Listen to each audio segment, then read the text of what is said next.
Welcome to session 2 of Renraku Arcology Shutdown. This is our game of Shadowrun using the World of Shadows rules, which is a very cut down, slimmed down version. We have returning characters today. We have Arthur, Aaron, and Andrew, and we're also joined by our guest Lou. Lou's going to be working on making a new character for us here, but Andrew, if you want to kind of remind our listeners at home about who you are playing as today.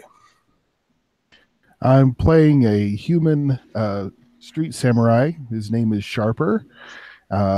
He presents as an older gentleman, but a lot of those age issues, you're as young as your programming, you're as young as your hardware, right? So he went ahead and had upgrades to the meat and the metal so that they play nice with each other. And that's sort of dislocated him from the process of natural human aging. He's still trying to decide what he thinks about being quite as post-human as he's ended up being. But in the meantime, he's high maintenance. And I don't mean that emotionally. I mean that as far as like his schedule with the body mechanics, and he has needs. So in the meantime, the only way you could have a job that would meet those needs was to be a high-ranking officer in a corp, or to step outside the system and milk it for all that you can from the shadows. So what can I say? You got to eat and lube. So here we are. He also takes the Bushido code pretty seriously, although he's beginning to wonder how that intersects now that he is less and less who he has ever been. Very cool. So that's what I was going to ask you about. We are kind of looking deeper into our characters' flags here as we're coming into session 2. I know that you had one of your flags was related to Bushido, right? What was that flag again? Basically, the flag was to sort of turn to him with a question of, what should we do based on that, or what do you think based on, your experience with Bushido code? Because, I like that. I've had trouble settling on another flag because I'm not sure how self-directed we're going to be. And so it's kind of hard to know. At this point, I kind of feel like I need to spend a session sitting back and seeing what the rhythm is going to be before I can pin down how another kind of scene could fit into that. I'm still trying to find my way over towards the pink mohawk side from where I live in the mirror shade. So, Well, you did leap off of the hood of a car and cut a flying drone in half with a ninja sword. So that's in the Venn diagram. That's in the Venn diagram. Well, that's great. If you think of another flag that's definitely applicable to Sharper, or you have an idea for a scene you'd like to see, you can call that out. Yeah, I'm still trying to dial into what we're doing, and that'll help. Okay, me too. How about you, Aaron? Tell us a little bit about your character, please. My character is an orc street shaman from the Redmond Barrens to the south of Seattle. And not only a shaman, but also like a amateur decker, I guess is the term. He doesn't have like a data jack point installed, because any sort of like that cyberware surgery kind of messes with his connection to the spirits. But he's got a hairnet and a lot of equipment, and he's trying to make it work. He is a lot of utility on the cheap, and he is here to try to prove that he's worth more than they pay him for. I can't help but think of him as the party bard with self-esteem problems. Yeah, which is probably like the worst thing you want inside a deadly dungeon delve, but hopefully he won't be too cataclysmic. Very cool. Can you tell us about Rat-a-Tat's flags? The first flag is he's like a walking PR machine. So if anyone gives him a chance to boast about his own activities or feats, I think that's really where he loves. Like, it's weird, right? Because the flags are like a meta flag, right? They're like, talk to this character about this thing so he can do what I think is cool about him. Right. So it's hard to talk about it from the Rat-a-Tat's point of view. But I see him as a boastful kind of character who likes to brag. And also it gives us a chance to maybe talk about other Shadowruns, and also the idea of telling too big of lies and not being able to live up to them is a favorite trope of mine. Okay. Yeah. And you mentioned something too. You wanted to kind of highlight the contrast between classes, right? As far as economic classes too, right? Yeah, my second flag is, let's see if I word it. Talk to me about making ends meet and living day to day outside of shadowrunning. And this was about how like we're going through an arcology, which is like a self-sufficient building, and I figure we're going to be passing some living quarters, some sort of like day to day, but also like there is like this difference where there's like a man who needs lubricant more than food, right? And I'm over here like eating out of trash cans maybe, and like the different lifestyles behind the Shadowrunners and how that can surface in the middle of an operation. Yeah, absolutely. All right, Arthur, how about yourself? Okay, so I'm a human, mid-20s. What's the word? Rigger. Former drone racing circuit. Really liked the adrenaline rush. Got involved with some races that were a little over my head for some corporations. And you can tell because on my left hand, I'm missing my ring and pinky finger. Looks like that was some sort of punishment. And as I don't know if the group knows yet or if that's come out yet, but I know one of the people, one of the news team's brothers, he was a friend of mine that I ended up getting killed due to our racing. One of the corporations had him killed because of I kind of got him in over his head. So that's I think part of why I took this run. But I'm really good with driving things. I'm really good with I have my own little kind of pocket-sized recon drone. I've got maybe a 2 foot by 3 foot tracked drone on my back that I can kind of drop down on the ground and use.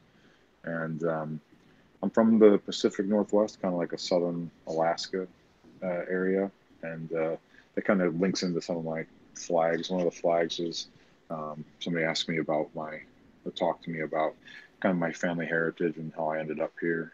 And another one is asked me to do something kind of daring. And another one, these obviously you don't have to try and hit them all, but another one to keep in mind is ask about kind of what happened with Caleb, that kind of stuff. Caleb Murphy, the friend who's the brother of the news team, Karen. I'm sorry, I've been able to keep up to like the last sentence or two. It's very quiet for me. You hear me now? Is it better? It's still pretty quiet. How about now? It's better. No. I'll try and speak up a little bit. So the flags are just ask me about kind of my family's heritage and ask me kind of if we can in a conversation about what happened with Caleb Murphy. And the other thing is ask me to do something kind of daring, anything that kind of gets the adrenaline flowing. Those are the 3 flags that I kind of thought up. Perfect. And I turned up Arthur's volume. Is everyone hearing that a bit better? Cool. Yeah. Yeah, I have some sliders for us there. Yeah, awesome. So I want to talk a little bit about Caleb Murphy and basically why you're all here on this run for Lou's benefit. Your initial run here was that you were hired by the KSAF Seattle news team to go and recover some footage that was being, filmed while the arcology itself was being shut down, and hopefully to also recover the news team that was trapped within when this happened 2 weeks ago. You've kind of come across this van, right? And you found 2 dead inhabitants. You had Alexander Petrov, who was the driver, and you found Jerry Benjamin, who was the kind of tech guy. Both were found dead with like needle marks and dark veins caused by some unknown poison, probably.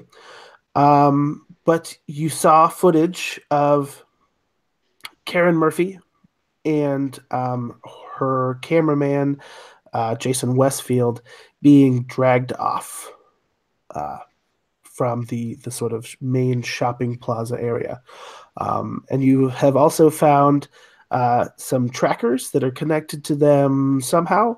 And you found a static location. However, it's only on the 2D plane. So you don't know exactly where they are up and down in the arcology, but you have a location on their tracker that is currently stable. So you've recovered the footage. Theoretically, you could try to take off now and see what you can get for that. But a couple things to keep in mind. Sharper knows about some very valuable research and development present in the arcology, which is the Project Safe Space, which is maybe a dangerous thing to be released, but certainly valuable.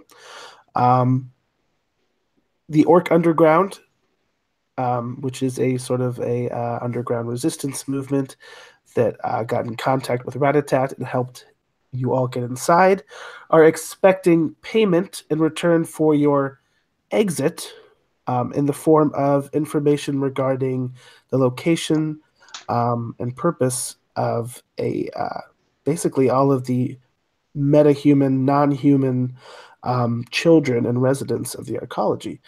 Where are they going? The Orc Underground wants to know. And I think for you, Cycle, Caleb Murphy, you kind of hold that personal responsibility to find and maybe kind of rescue his sister. Would you say that's true for Synchro? Yeah, absolutely. Okay. So we know where you are. But Lou, you are here for a different reason.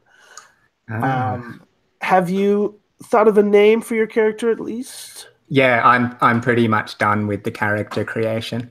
I'm called Red Rum. Red Rum. Shall I tell you my little concept that I've got going? Tell me a little bit about Red Rum, keeping in mind that I will tell you why you're here. Yeah, cool. So you don't have to worry about that. I've also purposefully designed probably quite a stupid character, so he's not going to really know what the hell's going on anyway. So, so he's a biker. He's a troll. So he's a massive biker with the kind of like classic patched like MC leather jacket. He's covered in tattoos, massive dude. Yeah, that's all I pretty much know about him. Huge biker, troll, stupid. You gotta have one. I think he's just got a shaved, totally bald. I think his head's totally tattooed as well, and face. His face? Oh, man. Yeah. Very cool. So why am I here? Why are you here? First of all, a little background information. In addition to serving the shortest presidential term in U.S. history, Dunkelzahn was an actual fragging dragon, if you're familiar. He was assassinated under mysterious circumstances shortly after being sworn in. The Draco Foundation was formed to manage his vast estate and to execute his will, which is a lengthy document that includes numerous rewards for various tasks and objectives. All right. The important snippet of this will that's relevant to Red Rum. To the first party to determine what lies behind the door of room 1835 in the Renraku Arcology in Seattle and report their findings to the Draco Foundation, I leave 8 million new yen. Is that a lot? Yeah, That is a it's lot. That's a life-changing amount for red rum. A person with common sense might think maybe there's a reason why this door has not been found, or haven't had a lot of success with it. Here's what's going with red rum, though. With all of the chaos surrounding the shutdown of the arcology, this might be your best and only shot at claiming that life-changing bounty on room 1835, or more likely, it may lead to your untimely demise.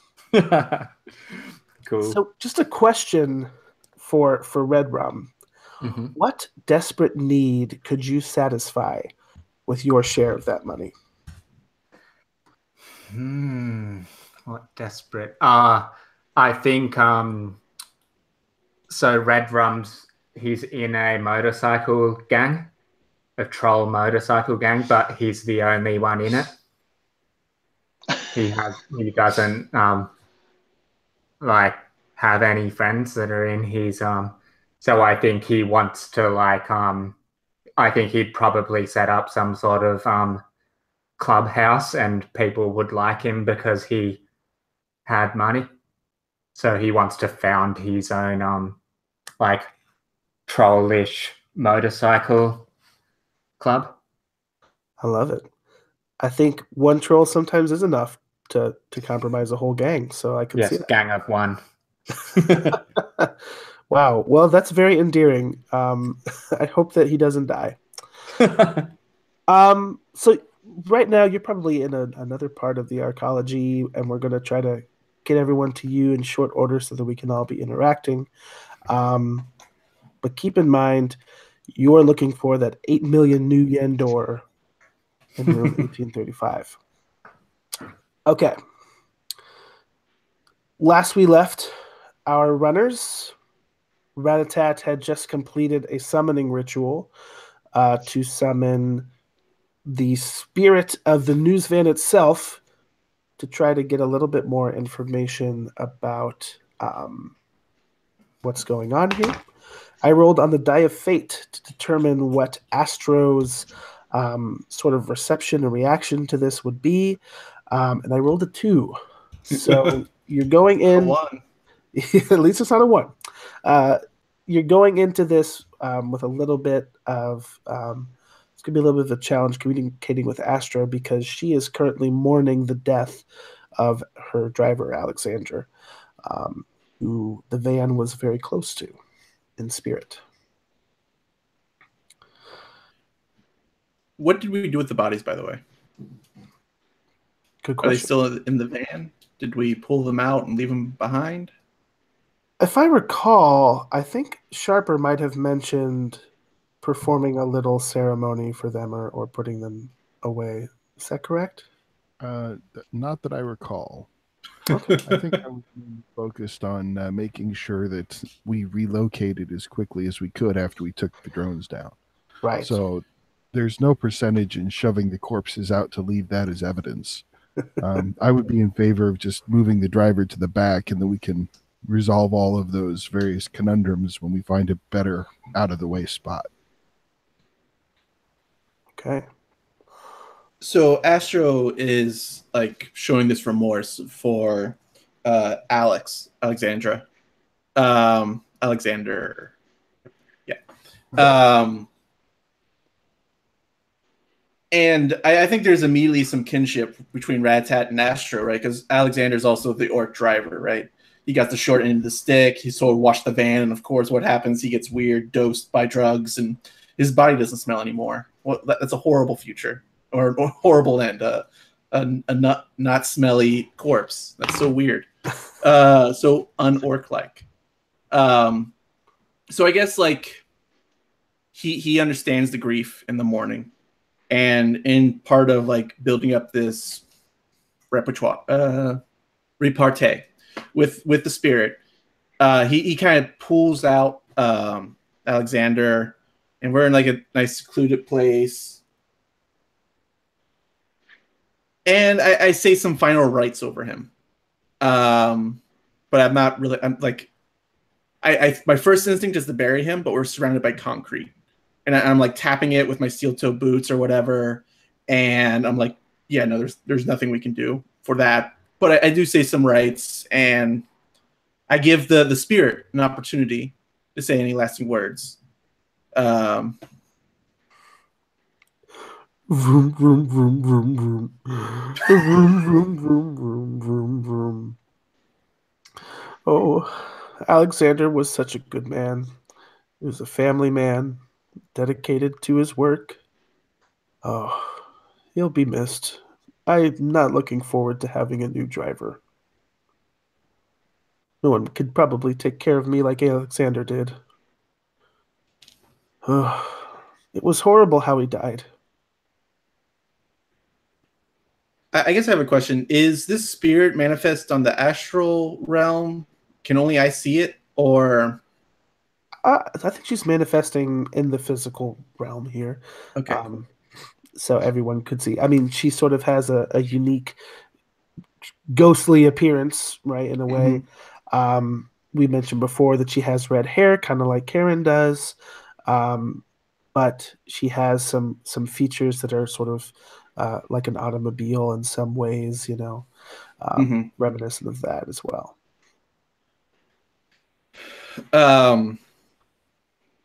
So yeah, and I guess I do throw a thumb over to Synchro, and I'm like, that man knows machines. He knows how to take care of them.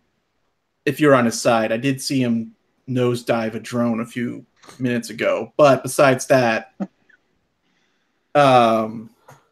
he knows machines, and he might not be able to take care of you forever or stop the fate of a new driver assigned from the hapless news station that sent us. But in the immediate future, you're going to be in good hands. You're a good person, but I don't know if I'm ever going to leave this garage. What do you know that I don't? Oh, well, I would have made you roll for this, and I would have required you to do some nice things for Astro had you got a mixed result. But you went ahead and did those nice things anyway. So I think you've done enough to sort of win her over. Well, Jerry and Alexander were arguing after they saw the linked footage from Karen and Jason, and Alexander had his window down. He was smoking his cigarettes, which I always told him were going to be the death of him. Not that he ever really could understand me or hear me, but he had his window down so that he could puff the smoke out. He didn't like to leave any residue in the van. That was always nice. And then, oh, these horrible bees. They flew in through the window. These metal bees, and they stung. They stung Jerry and they stung Alexander, and then they were still. And I can see through my sensors. There's no cars leaving here. It's been a long time.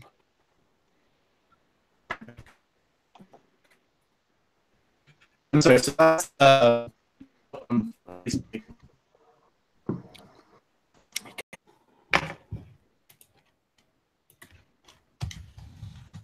You guys there?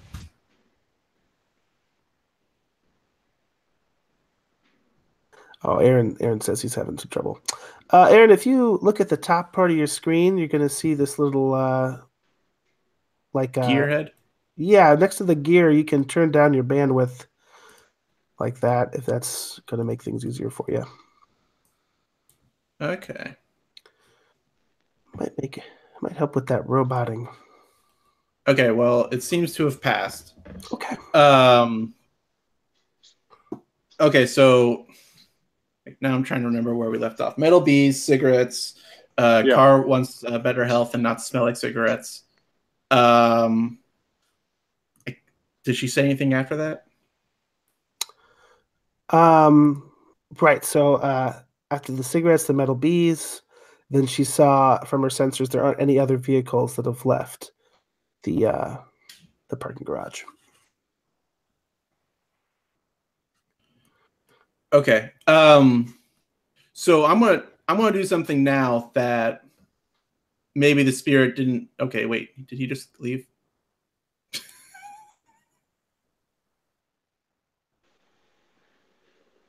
Having some technical difficulties, I think. Yeah. I'm sure it'll be back.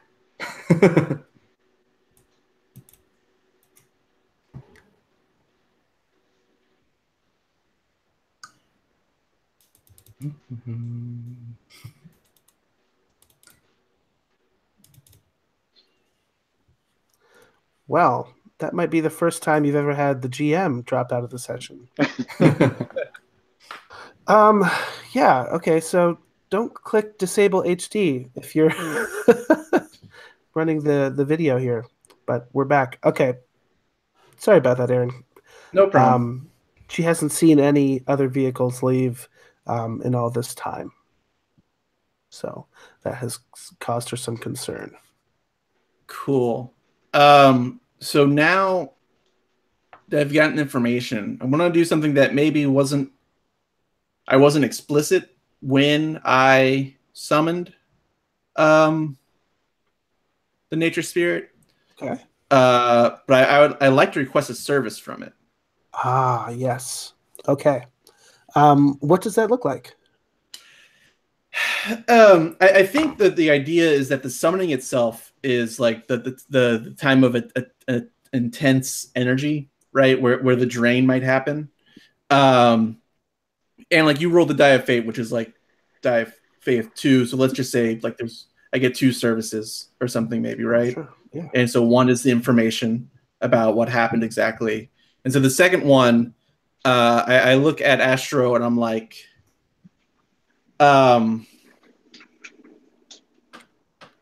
actually, I hold up a finger. and then I turn around and I look at Synchro and Sharper. And say, spirits are very good surveillance. I know, Synchro, you have some drones and whatnot, but there seems to be a lot of drones around here, and hopefully the spirit will be something that the machines aren't able to pick up. I have 2 ideas of where to send her. We could find out where the metal bees come from, and get some vengeance from my dead orc brother over there. Or, Sharper, you said something about scrubbing a signal and tracking down. And to me, that sounds like we need to find out where the mainframe is. I guess before I would answer in character, well, no, that's fine. My understanding is high dollar installations like this are warded and protected against loose spirits. Is that so? So there's a few seconds where Ratatat goes over like his basic summoning 101 book that he found in a trash can, and he's like, "Oh yeah, Wars was in advanced studies." I'm sure that Astro here should have no problem with wards or anything like that.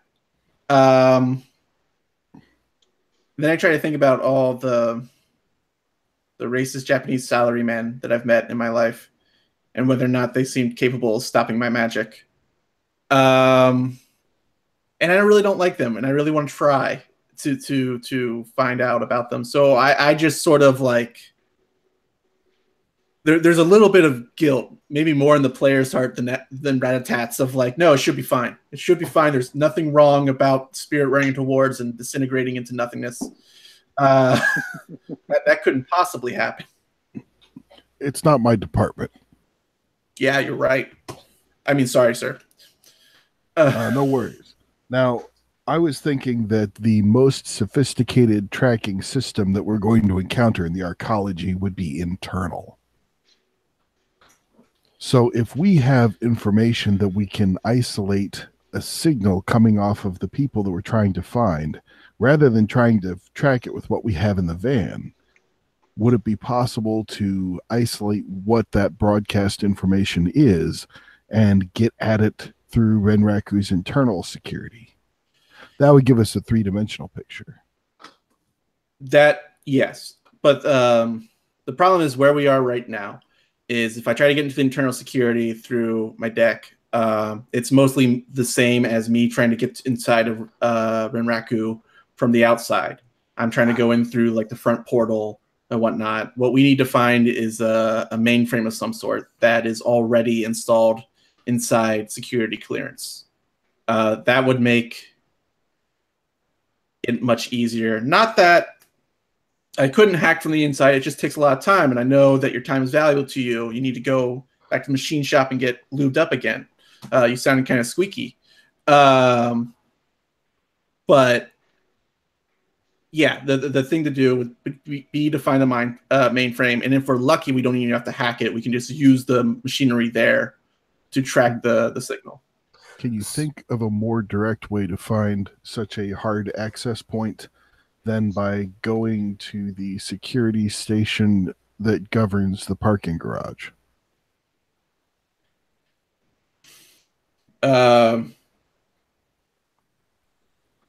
Yeah, I think that is a very direct route. I'm just going to keep Astro here on hold, or she'll just be with me for a second, and maybe we don't need to send her away. So she's perfectly content to hang out in the astral space until you need her for something. So you can keep that one task on hold. Or another possibility is that the task could be for a finite period of time. She could provide sentry service for anything that is unseen. Anything that is plane adjacent, if you know what I mean. And I like that. And then I look at him, he says, so if I need to summon another spirit and I need an hour, are you going to give me grief? That depends on whether we have an hour to spare. Okay. Like, I feel like Rattata cannot argue with your cold logic of like the necessities of the mission. And so he's like, man, if I give up the last service, I'm not sure if I'm going to get another spirit. And this is half my but he can't argue. So he's just like, okay. So what I'm interested in doing here, in the interest of pacing our mission out, right, for the next 3 or 2.5 sessions we have, so to speak, right? I'm cool with kind of montaging things a bit, right? Okay. So when it comes to like going from sub basement 17 to floor 12, I don't want necessarily for us to go, and here's number 16 and here's floor 14. I'm totally cool with cutting to the chase there. Which, to sort of facilitate that, I have a custom move, which is going to help us with that a little bit.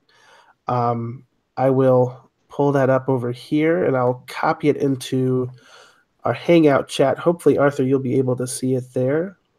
Okay.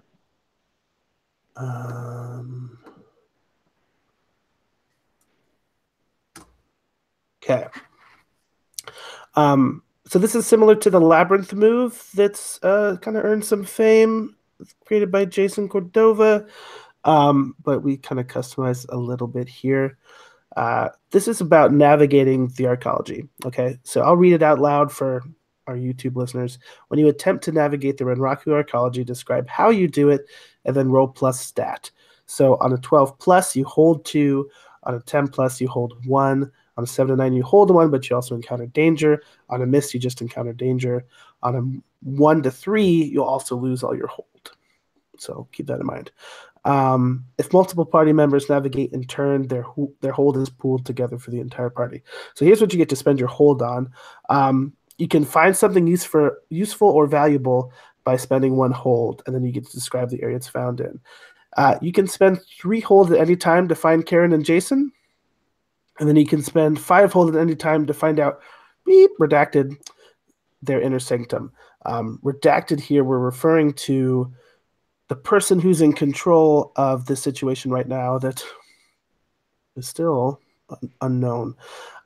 So basically, anytime we're like, okay, let's move to a different area, let's get closer, let's kind of explore, we're done with this location, this scene, we can kind of make use of this move.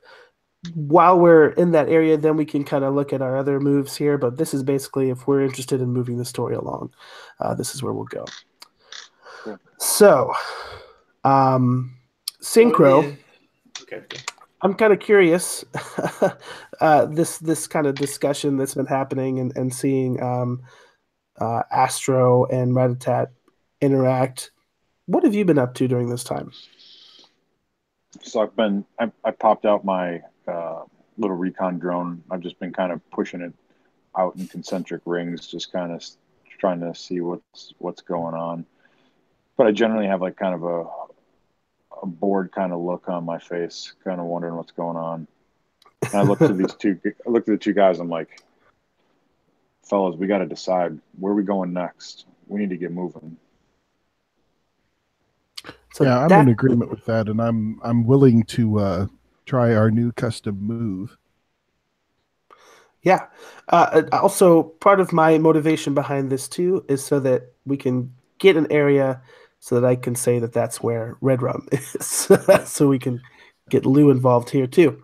Okay, but it sounds like our goal is to find a access port, a mainframe, something like that, in order to get more information. Okay. I think the key here is that we need to get past the next layer of security so that we're effectively accessing the internal computer system instead of the external computer system. Right. So the plan to do that is going to be to breach the wall and then move vertically within the wall to come out in a lower level. Ideally near a server room. So that, finding someone banging a hole in the wall is a great way to meet. Okay.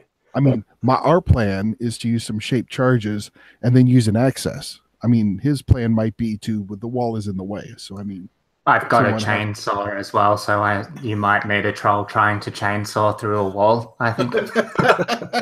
I mean, that's a possibility I would propose. Okay. Very cool. So you're looking, we'll say that Ratatat, our hacker, is sort of looking for the location of this network hotspot, right? This access point. From what you're able to gather geographically, it seems as if instead of being in the basement where many other server rooms are held, these servers are actually held up higher in the arcology. The higher we're not looking for the server. We're looking for an entry point. We're looking for a terminal where we can log in. And being further away from the actual servers is an advantage in that case because the security probably won't be as tight. For a terminal. All right. Well, can I? I'm gonna have my little drone out, kind of searching around.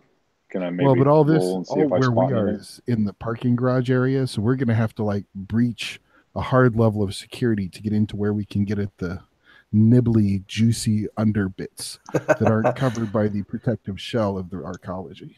I definitely think that survey drone is going to help you find out where you have to go, what pumpkin you have to go and carve out there for sure.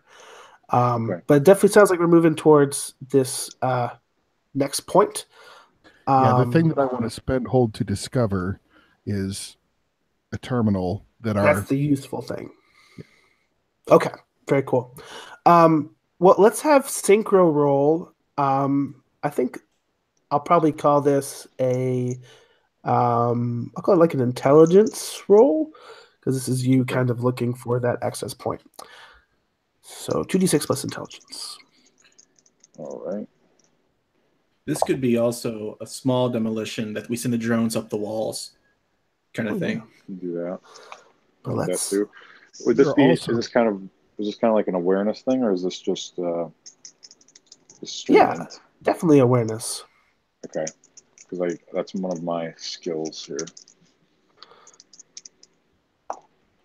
So a 9 plus 1 is 10. Oh, very good. And so since you have that skill and awareness, we'll bump that up to the full 12. So you're going to be able to hold 2 for that discovery. Right. So since we can all spend this hold together. So, Andrew, how about you tell us then what the where Synchro's drone finds this nice juicy access point, or at least the wall that it's held behind. Well, one of the places that you always need to monitor when you're looking at the security of an installation is the place where the data, the security conscious people, got overruled by the people who had an idea for marketing and aesthetics. So we're going to look at the skywalk, because the skywalk, in order to look pretty, had to reduce some obstructions. And so there's an armpit in the armor right where the skywalk had to be, because there would have been a large, unwieldy, ugly barrier there, and that didn't scan well with the test audience. So they had to scale it all back so that it was pretty. But what that means is that's the thinnest point of armor. And actually they had to, fold the architecture a couple of inconvenient ways to make it work. But we might be able to just breach that and drop directly into the central well of the support structure, which has an access point that we can get out further down. Okay. So when you say skywalk, is this something that's up a little bit higher in the arcology, like over the mall section maybe, or over Well, I mean, how many like stories a Japanese garden? How many stories is the arcology? Well, the arcology is like 60 stories, right? It's like 300. Yep, it's a lot. So the parking garage itself has got 50 stories or whatever. I mean, there's places that I assume that's an interconnected campus that is around the central building. Sure. So I guess what I'm asking I was is, just thinking, what is underneath? basically where these external structures connect to the more secured internal structures, they had to make compromises. Yeah. So when I hear a beautiful walkway over the street, cause problems. I just picked a feature. I could pick something else. If you'd like. Yeah, well, I mean, it's almost like a small town. Right. So you could have a skywalk that would be over what would be the size of a city street. So Right. I guess what I'm asking is, underneath the skywalk is like a street, Yeah. basically. Or canal. Oh, a canal. Okay. Yeah. Indoor Let's canal. make it a water feature. That's good for the cameras. Yeah. It shows that we're eco-friendly. Okay. So you're up here on the skywalk. You're probably trying to be a little bit stealthy because it's a little bit exposed up here. But you found this nice part of the architecture, which is not full on reinforced durasteel, right? Due to the limitations of this particular architectural feature. And you're standing on the opposite side of this wall. Maybe you have some sensors that you're using to try to, basically the stud finder of 2060, right? Mm-hmm. When a nice big chainsaw comes through the wall, facing, coming out towards you. Red Rum, what are you doing in the walls? Yeah, I think this chainsaw blade comes out, and maybe part of the wall falls out, and there's this troll in there, and he's wearing a high visibility vest that's way too small for him, and he's got like a human sized hard hat on. He's obviously stolen from someone, and he sticks his head out through the hole in the wall. He's like, "Do you know where room 1835 is? Tell me now. Where is room 1835? I think behind you, you see more troll-shaped holes in walls, just going back and back and back. Bro, we're on the outside. We're trying to get in. What do you mean in? The way you just came from. How are you heading out trying to find a room that's inside the building? What are you doing? I've been in here for a while. I'm a little bit lost. I'm looking for 8 million new yen rewards. Well, so are we.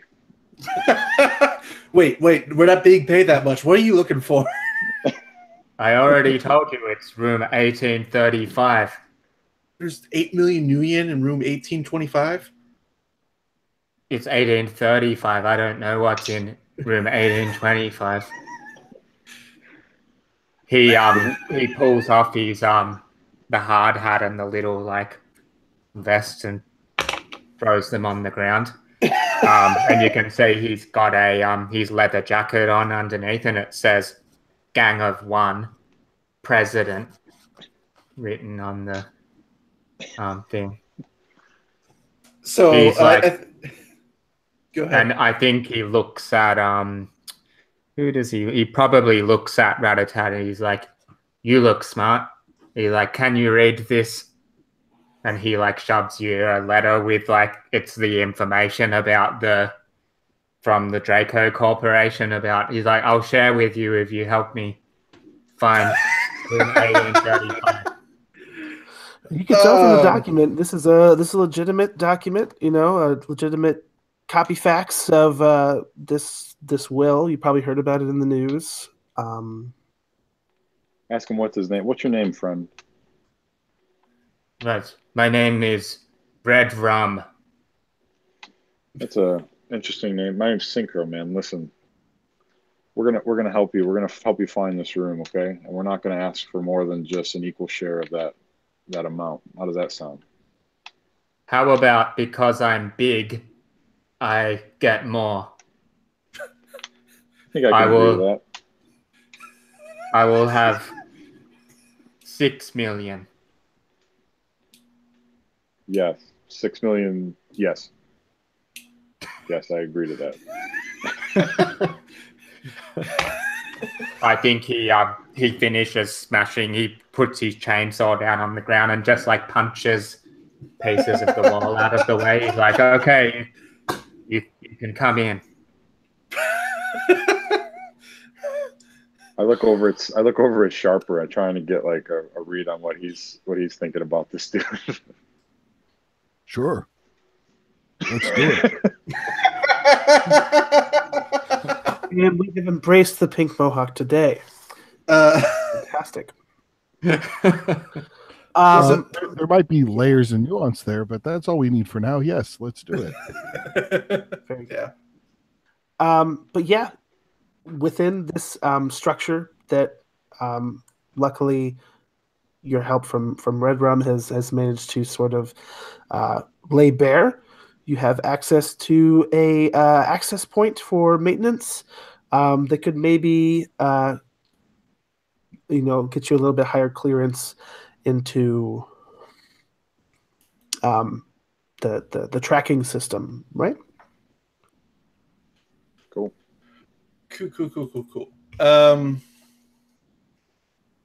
So then I sort of spread out. I got this like duffel bag full of stuff, and it's like half of it's filled with hacking stuff, half of it's filled with like snack food or whatever.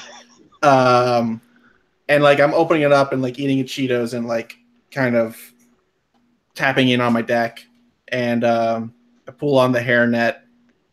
And let's say this is like a weird like comm tower inside the arcology that like just communicates. Curious what everyone's like imagination is. Like 2060, do they have Wi-Fi?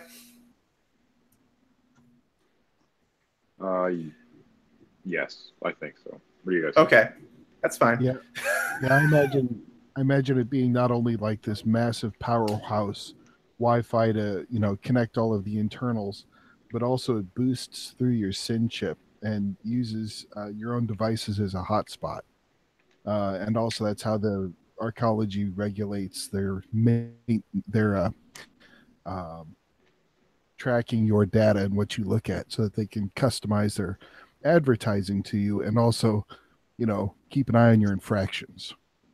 I kind of imagine there's potentially like the Wi-Fi like stuff, but maybe it's reverting to that old-fashioned kind of thing to have, like the hard fibers, like to have like for their own security, like so that it's not, to hack into it, you actually have to get like they've got their own internet as well.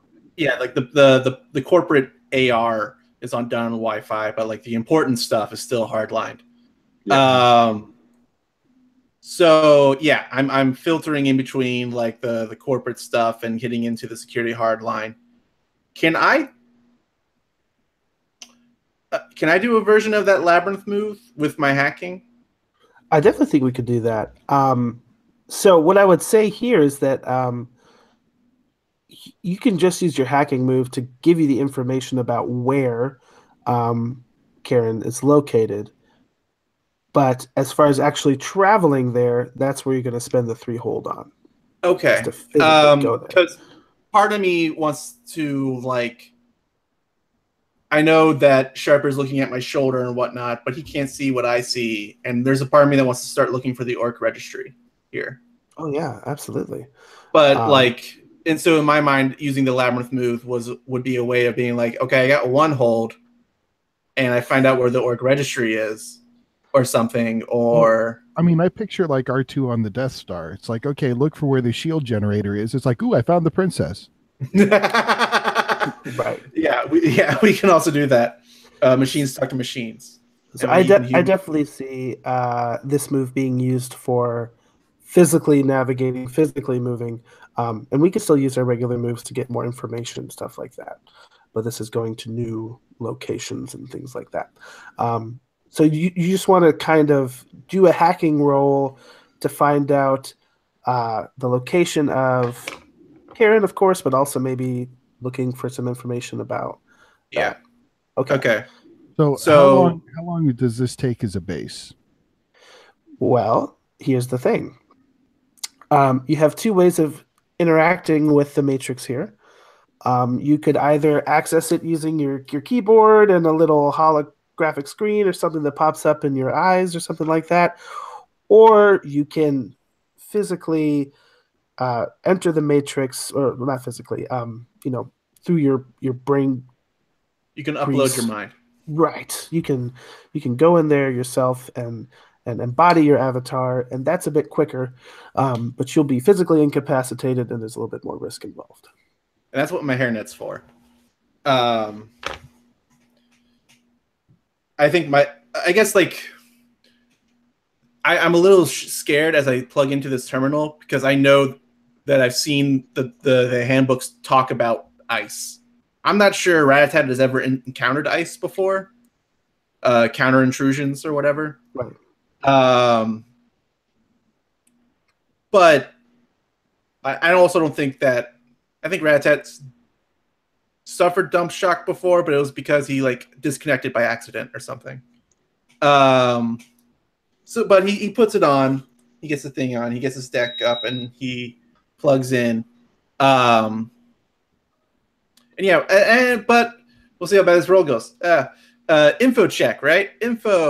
Hacking. I'm in a security terminal, so I don't need to worry about passwords. I was just wondering how long it takes as a base effort. Is this like a 30-second thing or a 10-minute thing or an hour thing? How long does it take to get a roll?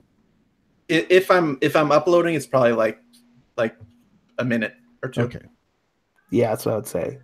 It could be longer, maybe like an hour if you wanted to physically or to kind of click through and do all that stuff. But if you're going to jump in, it could take 10 minutes tops. Because Sharper's interested in forming a perimeter, if so, correct? I have no idea what kind of area we're in the arcology, and I'm managing. I'm trying not to ask the 100 questions I have. So I'm just kind of trying to manage at what point is it appropriate to kind of go for more detail. Ratatat, let's see a roll from you. It's a bad roll. It's a bad roll. We'll resolve that momentarily. But let's hop over to our guys outside of the Matrix, right? While Ratatat is sort of doing his whiz tech thing, what are the 3 of you doing? Whoever has an idea in mind. Are we currently did we enter into the maintenance area now? So we're essentially past that first layer of skin into the arcology now, the second layer of skin or whatever, right? I mean, I have no idea if we're in like a basement area, a living area, an office area. I got no picture. I'm picturing that we're inside of the well, just where I was picturing myself is those kind of corridors of like, you know, like optic fibers and like pipes and all that shit that's in like, you know, kind of like service like corridors and that kind of stuff. And then I guess we mentioned some little communication tower or hub, so maybe it's opened up into a little like, you know, hub that connects with all the communication stuff. That's kind of what I was picturing. With is anybody else on that wavelength? Or yeah, in the same way. I'm thinking we saw your chainsaw coming out, so we basically just went back in with you into this like maintenance kind of these maintenance corridors. And yeah, that's what I'm thinking. So yeah, I'll flesh this out a little bit for you, right? So when you see the arcology from the outside, it sort of looks like a ziggurat or like a pyramid, right? It's all one big building and structure. Within you have all of these different, you know, amenities, right? And then you get into the basement, right, which is mostly used for parking, and also we have it used for some different maintenance things, right? But some of this maintenance stuff goes all the way up in some ways because you still need those the water pumping through in the top, but maybe down here in the basement is where they use some so they take a little bit more of the less desirable stuff. They still try to spruce it up. They have that skywalk over the canal, right? But close proximity, like that one layer in, right? Where as otherwise you might have needed to find like an ID card or something to get into the employees only door. Red Rum had the chainsaw. So normally that chainsaw wouldn't be enough to get into these service corridors, but here near that skywalk, like Sharper had mentioned, is where the architecture is resulting in a different building material on the wall. So that's how you're able to get in here. So yeah, you're seeing a lot of fiber optic cables are being lined, duct work, right? You can kind of hear in the background this rushing water from the water filtration system from the canal. And it's a very dim lighting in here, service lighting. It's like a yellow kind of pulsing light. And at the moment, it's pretty quiet other than that. So if we're in a security station, presumably there's a comfy chair that's got a, you know, bunch of screens that can be controlled to kind of look at everything in the area, sort of a miniature localized panopticon. So I think this is maybe less so of a security station, more of a monitoring station for some of the various, you know, maintenance functions that are being served out here. So you still have that surveillance, you still have that panopticon, only you're looking at like water tanks, aquaculture tanks. You're looking at like a turbine, a water turbine, and filtration systems and stuff like that. Did you want to look at that closer? Basically, I just want to see if there's anything moving down here but us. Oh, okay. I like that. How about Synchro? What are you getting up to while Sharper's checking out the panopticon? So I'm taking off the treaded drone, just getting it off my back, kind of set up, testing, getting its tracks moving a little bit, just in case we got to deal with anybody else coming our way. Yeah, and remind us again. You said this is a really cool drone because it's one that's ultra light. You can actually carry it as a backpack. You said it has like 4 treaded limbs, right? It's got just two tracks, like 2 treaded tracks. Okay. And when you put it down, like what you'd think of as like a police robot, just a little bit smaller, a little bit lighter. And currently it's got an assault rifle mounted to it, short barrel, like no stock on it. And on my back, I've got like an extra, like kind of armature, like a little arm that I can put on it. But right now it's just got the assault rifle on it. So I'm just getting that on the ground, getting it set up. Not really moving it anywhere, but just getting prepped. Very cool. And how about Red Rum? As soon as Red Rum sees Ratatat like start doing his thing, Red Rum just goes straight for the snacks that he saw in the bag, because he's been stuck inside of the walls. He's used up all of his I think maybe he's been here for like a few days now inside the building, crawling through the service thing. So he's just like eating all of the snacks, hoeing into the snacks. Okay. I love it. What was your result of your roll there, Ratatat?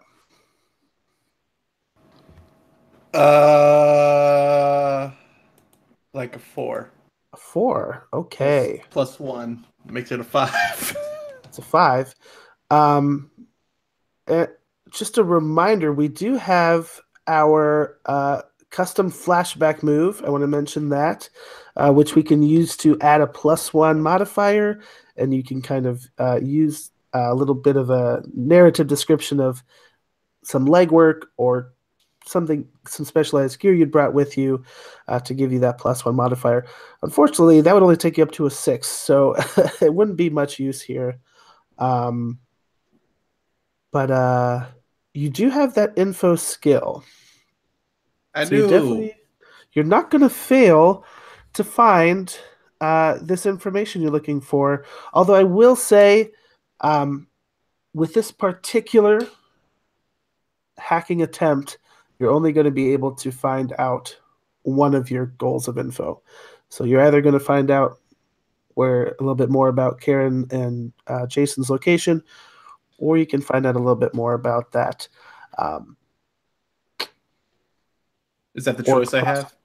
That's the choice you have. But before we get to that choice, you've entered into the matrix here. You've jacked yourself in, kind of slumped over in this comfy chair, I'm imagining. Remind us all. I have one Cheeto in my mouth and a full bag. And I only had one Cheeto, and then by the time I wake up, the entire Cheetos are gone. The troll has taken all the rest of the Cheetos, but I have that one. Even that one hanging out of your mouth could be gone. Put a fine point on that. But your avatar, when you are running in the Matrix, could be a little bit more. It's a sprite of Rocket Raccoon.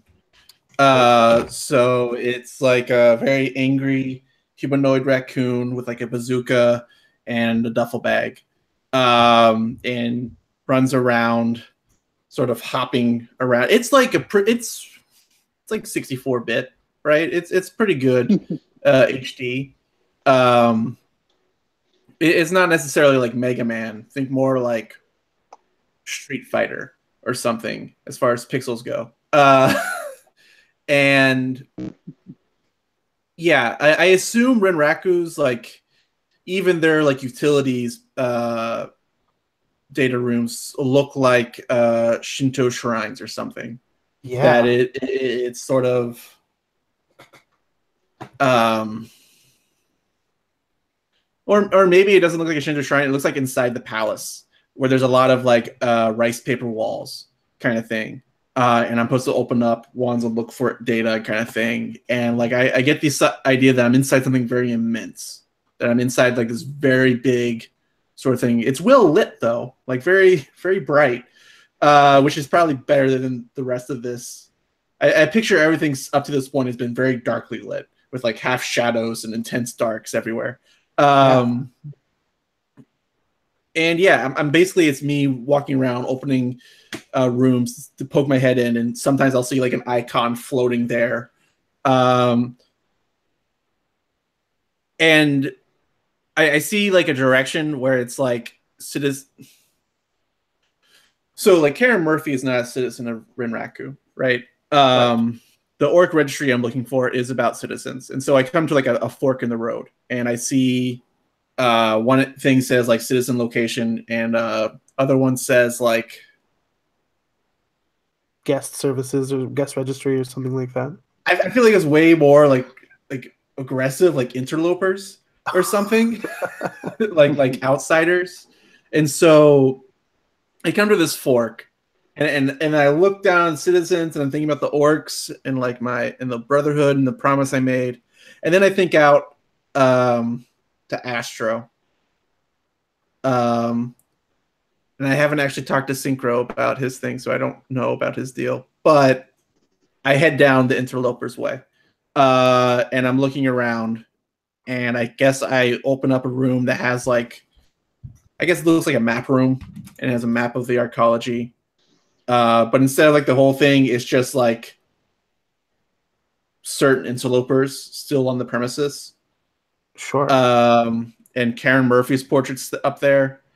Do I find Jason's portrait? Yes, you do. Absolutely. Cool. Where are they located? And just to put a finer point on it, Jason, he's thin. We know Karen. She's has the bright red hair, right? She has that sort of reporter kind of look and appearance. Jason, he's a bit thinner, African American, close shaved hair. He kind of has some kind of strong cheekbones. I'm imagining. But I want to paint this scene a little bit more here because I think this is a really cool sort of like Matrix scene with our very state-of-the-art PlayStation 1 graphics, of course. So we already know we have like the tatami mat flooring. We have these kind of like rice paper walls. But I want to hear a little bit more about this room. I'll point this one to Sharper. Obviously you can't see what's going on here, but out of character, so to speak, what do you see in this room that also highlights Renraku's Japanese roots and heritage? So basically, every division of the Renraku security team, which itself is a small city, has been designated by its own dojo name. And so you have these old movies where one fighting school will pit their teacher against another fighting school to see whose fighting style is best. And so they've had these competitions as corporate icebreakers and as bonus determining events and as recruiting events. And so on the walls, you have these scrolls that indicate what victories they've won within the corp and also against other corps. So each security office digitally kind of has its 360 decorations that are all trophies that they've won. So like in an old game like TIE Fighter, your character has all the medals that you've won for practices and tournaments and stuff. Well, they have that. So it's their trophy room where, they digitally get together and say, we're awesome. Bragging rights. Very cool. Synchro, what do you see that kind of stands out as how Renraku is going to come into the modern age? Something in this Matrix scene that is kind of more in contrast that brings the modern element of things. So I see like a lot of the rice paper and that old kind of quintessential Japanese style, but you can see some smooth kind of LCD screens and other indicators of that kind of futuristic technology where the technology's gotten so good that it blends in with the aesthetic. It almost becomes part of the aesthetic. So you can still see kind of some elements of that in this room. Very cool. And Red Rum, finally, what do you see in this Matrix scene that suggests that it's been undergoing some recent changes?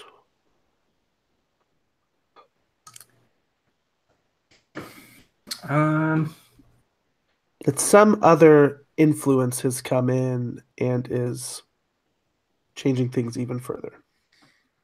I think maybe there's to go with more of that Japanese stuff. I think maybe there's those kind of old like Japanese like drawings on the walls, with like samurai and like oni and all of that kind of stuff. And then I think there's moving through those pictures is like maybe some like strange creeping like fractal like thing in the background. Like there's some like the pictures are changing and maybe the style of the pictures is changing somehow as well. It's moving from watercolor to some sort of strange like fractal like digitized sort of thing. That's too perfect. Love it. So you've got this sort of map, which is, it looks almost like one of those cool old illustrated maps of Japan. You're able to sync up the tracking location and data that Renraku is using to track these people, Karen and Jason at least, to your data pad, to your deck. So you're going to be able to use that to sort of find a way to go directionally. But you start to hear from down the hallway soft, padded footsteps. You are not alone. Let me see here. Sharper, you're looking at this panopticon, right? You do see some maintenance workers here, right? You see there are humans, mostly, right? There's a couple people they're working on aquaculture tanks. You see some multi-limb drones that are sort of working on things. You see one group of drones in a room. They're actually starting to like take down the walls a bit. They're starting to strip down some of the walls and the ceilings and the floors. They're sort of opening up this space a bit. But yeah, you don't see any patrols as of yet. But are you keeping an eye on that? Or basically, I'd like to be able to give at least a 2-minute window, or I mean a bare minimum 30 seconds, if someone's coming to give us a chance to relocate. That's my main. I don't want us to get surprised here. I'm going to roll the die of fate to see if this matrix response is going to be followed up with a security response. So let me do that real quick. And I think after this, we'll take a short break before we have to deal with the consequences.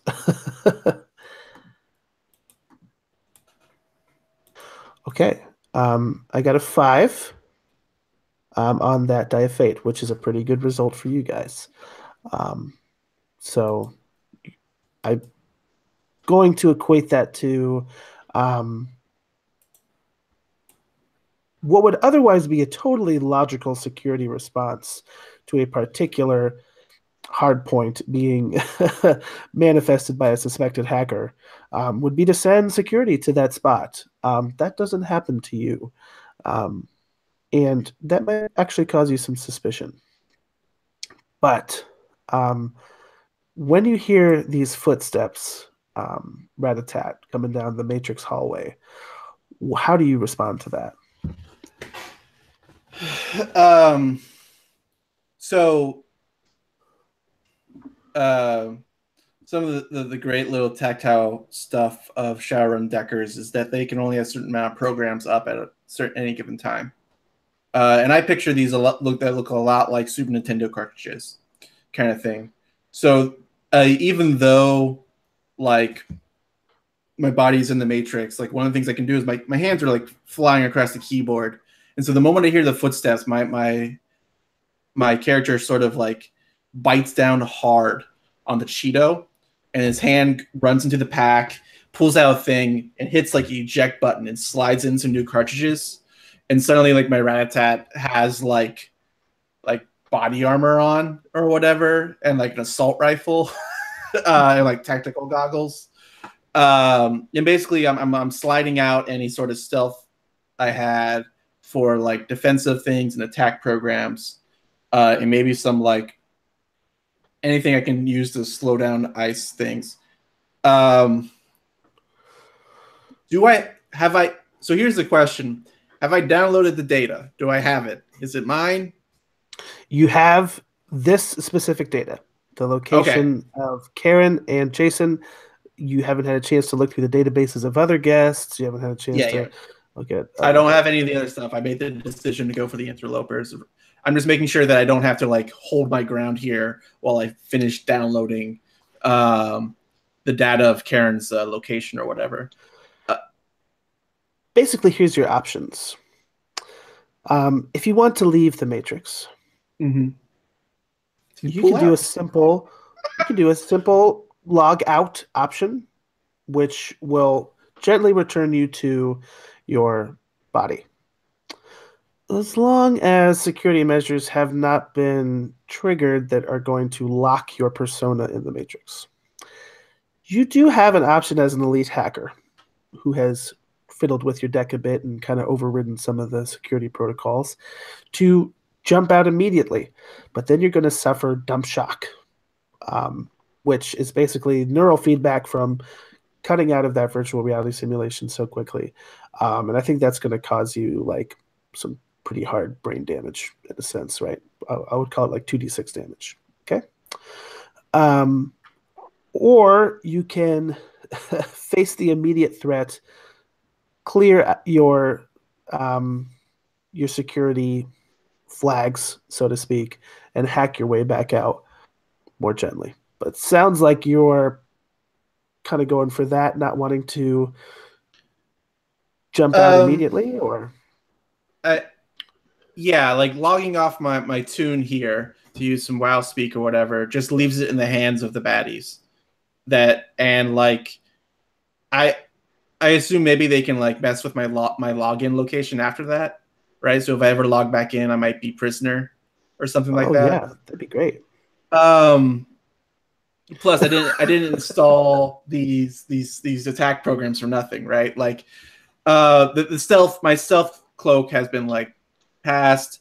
I spent like I have no idea how I put this deck together. I either like hoodwinked a lot of nerds or saved all my lunch money. But yeah, and it's not going to be like go out guns blazing, I'll burn down the place or whatever, because that would just make it harder to get away. Because there's actually a lot of sight lines in this palace, looking like kind of thing. So, and actually, there is one second. Like I tried to test the rice paper. Is it as weak as rice paper? Um, Probably not. Yeah, So I we'll cut back to cool Samurai Matrix action after our 5 minute break, if that's cool with everybody. And then we'll probably try to re-engage with that labyrinth move and see where we go next. Sound good? sounds good. Very good.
I'm glad I could jump in, Michael.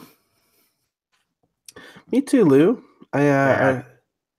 I was thinking about it on the break, and I was like, man, I rolled a 5. That means we don't get to see Red Rum like punch a hole through someone's head.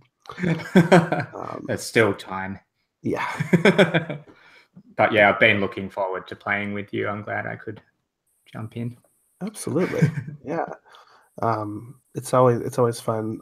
All the Asia Pacific people from the Gauntlet are super cool. So sometimes it's hard to match up those time zones. So it's great that we got you. Yeah, this is my normal gaming slot, but I dropped everything for February because I was gonna be more do shit I had to do. But here I am.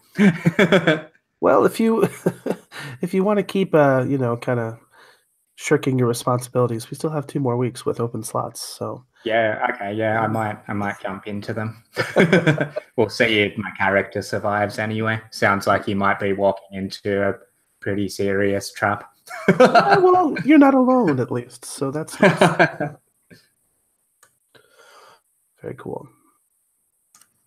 I've been drawing a picture of my I was really hoping you would, because I love seeing your character portraits, and I was like, this guy's gonna be cool. Yeah.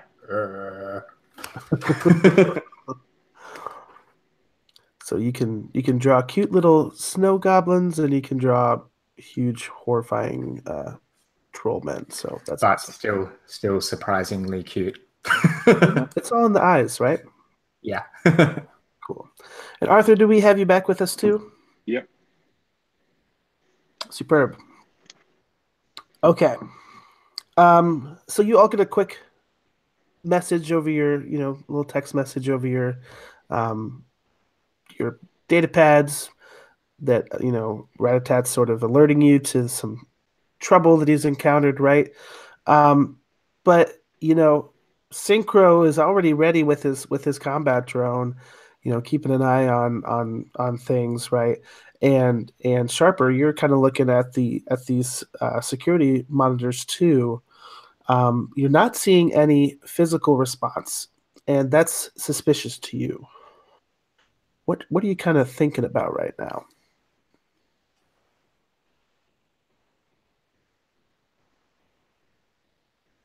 Wait and see. Do you have any dread theories here, Synchro? So just talking about just like the footprints, right, or the footsteps that we're hearing right now. Well, the footsteps are only in the Matrix. That's Oh, okay. those are being heard by Ratatat. He's got some ice coming his way, but you don't have any physical security coming on this location. Yeah, I think that's kind of. I'm thinking that it's a little bit odd. I'm getting a little antsy. I'm not used to staying in one place for so long. So I'm kind of keep shooting glances over to Sharper just because I kind of been deferring to him on a lot of the security stuff, and he seems pretty calm and collected right now. So I'm kind of following his lead. Do you want to ask if that's related to his experience with the Zen way of thinking? Yeah, so I kind of he's looking at all these monitors and he's intent on concentrating on that. I kind of clear my throat. I'm like, hey man, how are you staying so calm right now? I'm ready to climb the walls in here. How are you staying so level? The foundation of all things is balance. One of the first things you must learn to control yourself and your opponent in battle is stance. Once your stance is steady, through it moves your breathing, your striking, your blocking, even knowing how to fall properly. What we are looking for now is what does not fit. And when we understand what fits and what does not, then we will be prepared to be the best predators or prey that we can be within this environment. For now, what we must do is find the baseline. There's no people, but we've encountered drones. So what we are learning now is the interrelationship of what meat is left and what metal is left and how they interact. This is what we are seeking to learn. I'm like, oh, cool, man. Thanks. I'm like really kind of blown away by his statement. So I'm like trying to figure out like how to even react to that. Red Rum jumps in and he's like, "You play the bass guitar? Do you want to be in my band?" That Got is a that funky generous bass offer line. that I will certainly have to consider.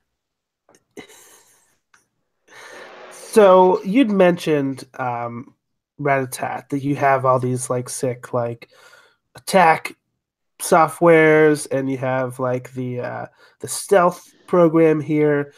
You haven't encountered ice before, but you have a good feeling that's what's coming down this hallway. How are you preparing for that, sort of, right? Like, are you going to go out, jump in the hallway, go guns blazing, or are you going to try to ambush? What do you think?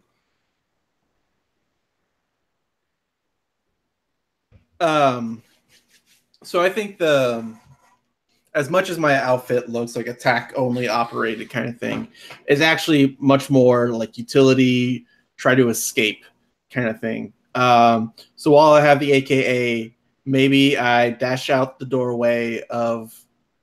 I think there is like a concentrated effort to jump through the rice paper and be like, I'm going to break this, and then like, no, I'm not. I can't. There's no collision, or the collision's too strong. So then I run out and I pull the trigger and point the AK at the ground. Instead of like bullets at first, like some slime hits the ground. And this is meant for just like slowing down, because it's all about like breaking line of sight and losing and dodging the tracking, right? Like the body armor is sort of self-defense, but it's also just about like throwing off like when a missile comes onto a jet plane, on a jet fighter or whatever, they have the things that distract the yeah. Chaff. Yeah, chaff. It's shooting out chaff as I run down the hallway. And yeah, the chaff is following me basically, but like it's just a whole big old like electronic warfare sort of gauntlet to work through as I try to. I get what you're saying. Yeah. Luckily, we don't have to, call this a specific activity. We just call this a roll, right? This is just a hacking roll. But what you see as you sort of jump out into this hallway, you come face to face, farther down the hallway, whatever the physical space means in the Matrix, right? Are these two, this pair of samurai, and they both have on this sort of like lamellar armor, like the red classic look. They're both wearing like these like demon shaped masks, right? And they both got like their hands on their swords at their side. They're both just steadily marching in sync down this hallway. And they kind of come to this pile of goo, and they're just like steadily trying to trudge through that. But go ahead and make a quickness roll, we'll call it, since you are, jacked into the Matrix here, to see how your persona, if you're going to be able to get out of this unscathed, basically, right? Yep. So 2d6 plus quickness, keeping in mind your hacking skill.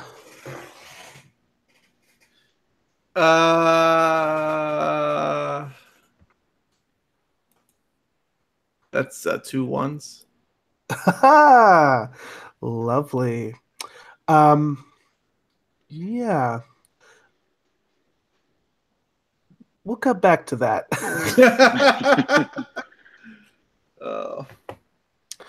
Sharper, you'd mentioned kind of looking out for the way that the meat and the metal interact, right? Well, because you said that we do have some maintenance people who are still going about their appointed rounds.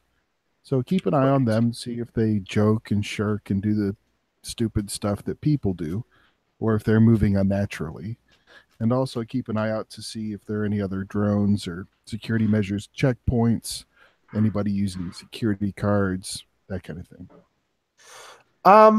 Well, I'll give you some information right off the bat.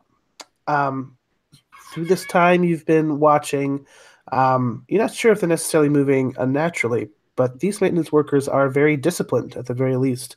They're going about their tasks with efficiency. They're not really, shooting the shit with their coworkers or anything like that.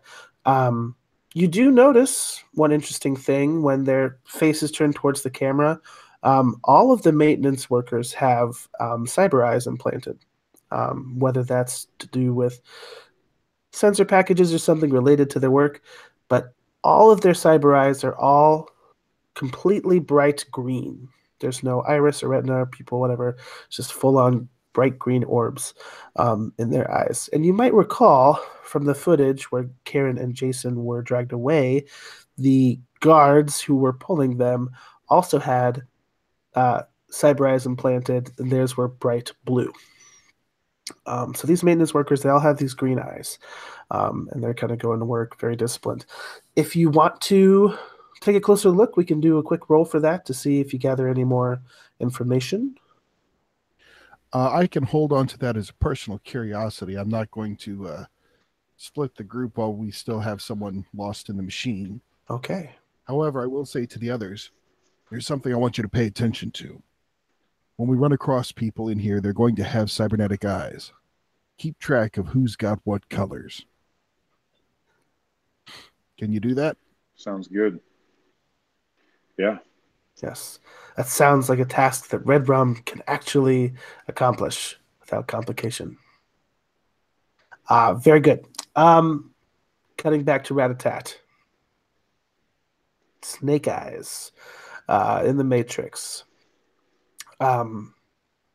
You keep running down that hallway past that T intersection where you saw the samurai. Where are you trying to go, so to speak? What are you looking for here? Well, that's the thing that Rat-a-tat's kind of figuring out. I was like, where could I go inside this palace?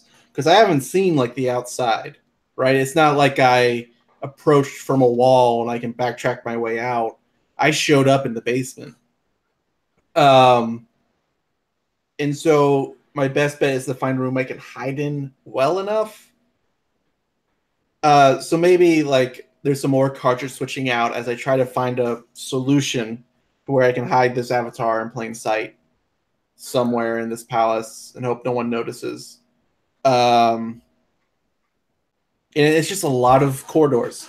A lot of corridors with rice paper, opening up, seeing rooms filled with barrels, opening barrels, and there's like programs stacked or whatever, and just me running through. And I think this is me looking, right? I'm looking for somewhere to hide. I've kind of, I rolled 2 1s. Is there a GM move that's going to be coming down the pipe, or?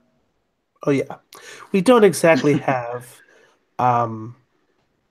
critical failures, so to speak, in this game, as fun as they are. But I'll tell you what happens here, right? So you're looking for a place to hide, and you finally come to a room that's a little bit different. And you come to a courtyard, right? It's still relatively small, but you have like the nice little koi pond, and you have, some nice trees and rocks stacked in a certain, xeriscaping kind of Japanese garden way. And you come in and you kind of slide that rice paper door shut behind you. You think there might be some cover in the data here that you could maybe, disguise yourself as some minor program. When you turn around, you come face to face with a young child. They're barefoot and they're wearing nothing but a hospital gown. How good is the fidelity on this avatar? This fidelity is like amazing. This is like we said, you're like in PS1 graphics around here, which is pretty good at this time era for Shadowrun. This is like a real person. Like you almost feel like sensory feedback from how real they are in comparison with the the room you're the surrounding setting. So they must have like a really nice deck or something. And this child, it's hard to determine their gender. They have a shaved head, right? Kind of thinking like 11 from Stranger Things, right? And they turn to you and they say, "You're not supposed to be here."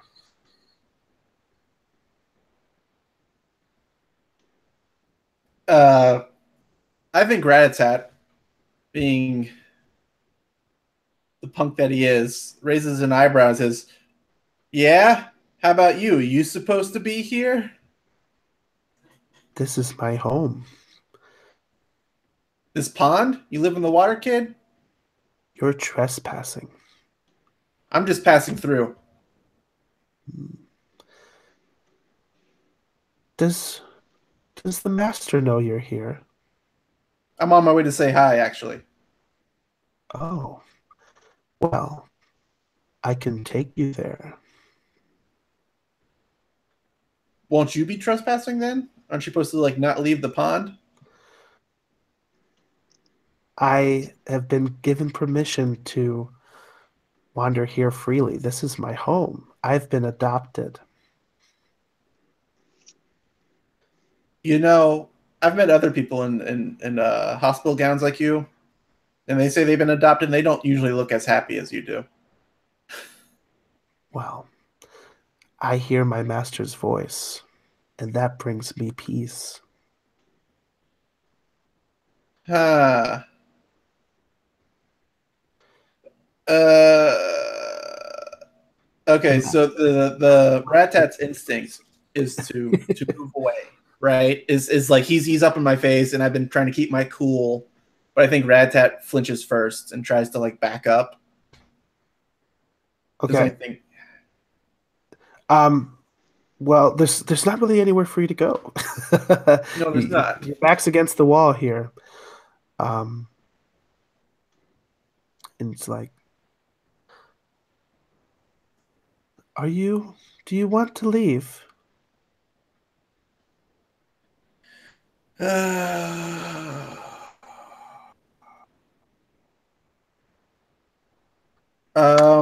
We can cut there. Let's cut real quick to our people in meat space, right? Sharper, you're keeping an eye on things. Everyone's looking for these things. Is anyone going out on patrol, or are we all trying to stick in this tight quarters? You know, you might be starting to feel a little cramped. What do you think? I think Red Rum is getting impatient to get these guys helping him to find his room that he's looking for, and he goes over to Ratatat, and he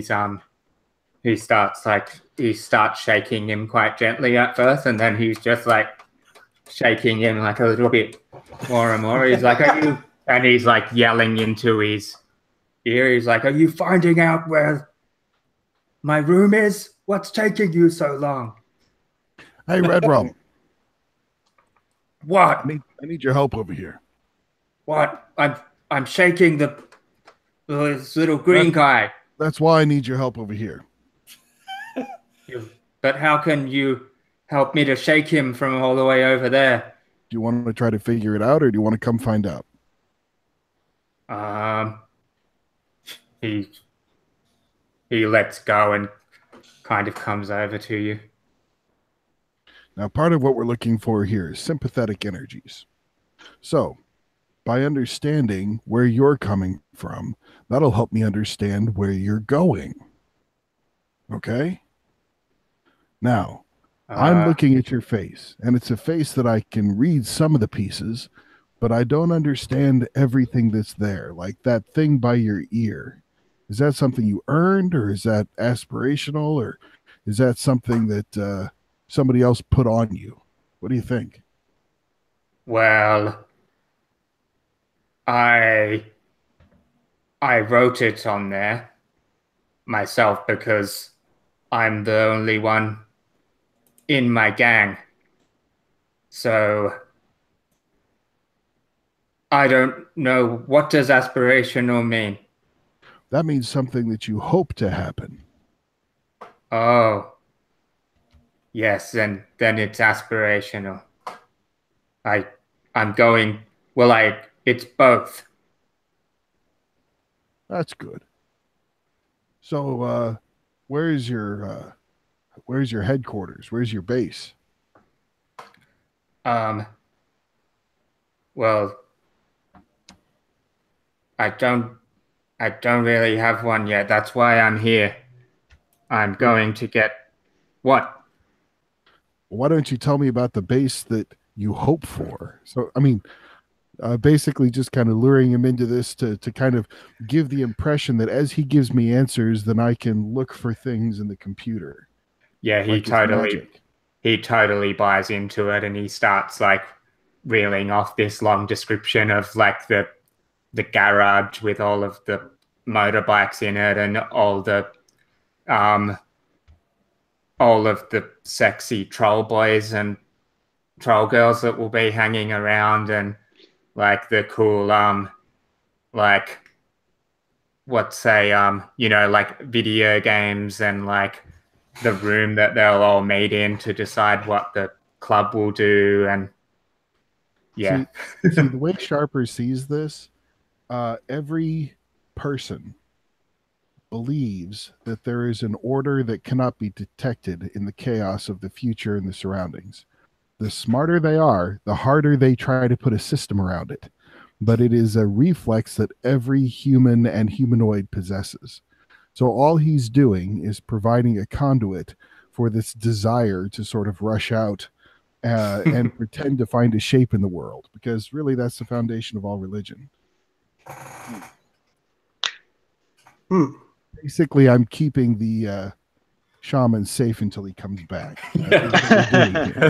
You achieved it. I have a skill of deception, so Synchro, while you hear in the background, Sharper and Red Rum's discussion about the ideal troll motorcycle club, you get a ping from Ratatat's deck that's kind of sharing this location of Karen Murphy and Jason, right? Okay. And so kind of like up on your screen pops up this portrait of Karen, right? This profile picture.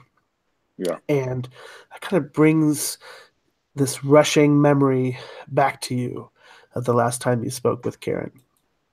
And I think it's like we're gonna just like a quick scene, like the two of you in at Cycle Caleb's funeral, right? Yeah. So it's like it's kind of in the lobby outside of the room that's got the casket. It's a closed casket, and there's maybe like 150 people inside, but I'm kind of in the lobby outside, and she's got her hand kind of stiff arm extended. She's telling me, you don't get to fucking go in that room. You don't get to go inside. You don't get to see him. And I'm kind of like, Karen, I didn't know any of this was going to happen. I didn't know I didn't know that they were going to kill him. It was just a drone race. We were just trying to have fun. And she's telling me, well, your fun got my brother killed. If I ever see you again, it's going to be either you or me walking out. You get out of this. You get out of here right now before I have to go and get the police. And I'm like, Karen, I'm sorry. I didn't mean for any of this to happen. And I kind of walk out of there and immediately go and get like plastered. And now I'm kind of like at a bar, and that's when I kind of like go deeper into the subculture of like racing the drones and stuff. I'm kind of like just completely only thinking about myself for like the next few months. Yeah. So I want to have a quick flashback here between Ratatat and Synchro. and this is Synchro talking with Ratatat about trying to, you know,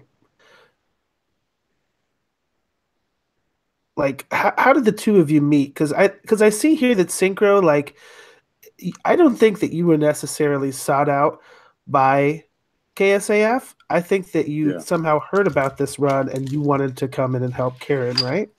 Yeah, I think So I'm imagining maybe you and Ratatat kind of had this relationship before, and Ratatat, you helped uh, bring in Synchro onto the team, so to speak, right? Yeah. So why don't we say that Synchro's had some street racing, some drone street racing, and he ran into me, and I was like a hustler, like a 2-bit guy, but I would always boast about being a shadowrunner. And Synchro heard about Karen getting trapped, didn't Yeah. know, like, and asked me to find out if there was anything going on. Maybe even he didn't even expect the news organization to hire shadowrunners, but just get them on any shadowrun going in. And he tells me this, and then I have to finally like foot the bill of my lie or whatever. And so, what if it's almost it's almost like I go to the news team and I'm like, you guys should hire some shadowrunners. And like that morning is when I put up my like page for being a shadowrunner or whatever, and showed it to him. Be like, see, yeah, I'm good. And then like when they asked for someone else to, and like they spent all the rest of their money on Sharper. Well, And he's then the one for who what it's came worth, in that and, like doubled your paydays. So yeah. Yeah.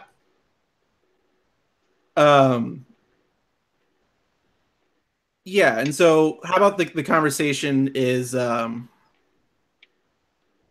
know that the shower run's coming, right? But then like I have like a debriefing or briefing with Sharper, and he's like, this is very dangerous. You don't want to be distracted by like friends or thoughts or feelings or anything. And I'm like scared now. And I'm not sure that Synchro should come along.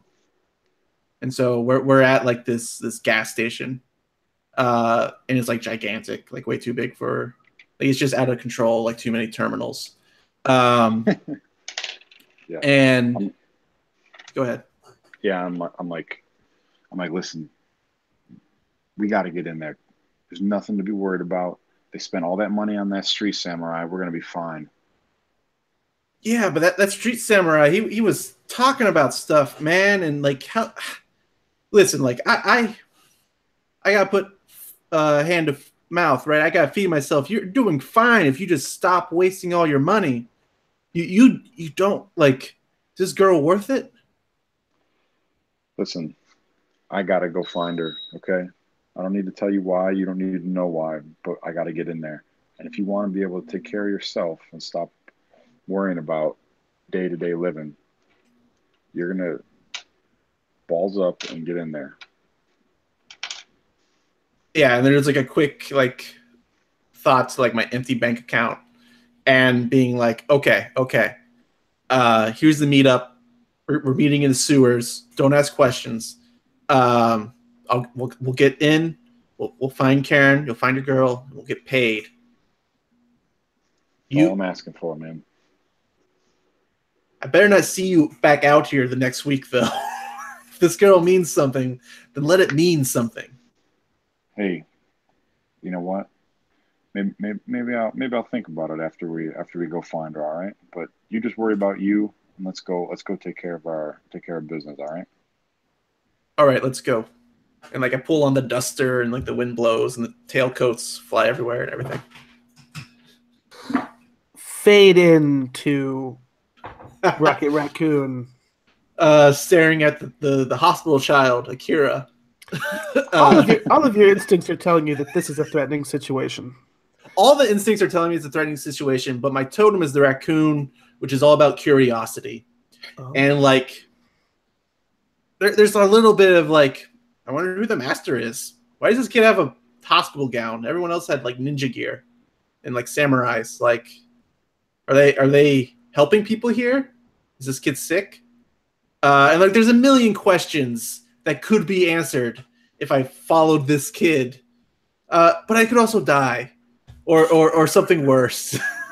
So it's complicated. I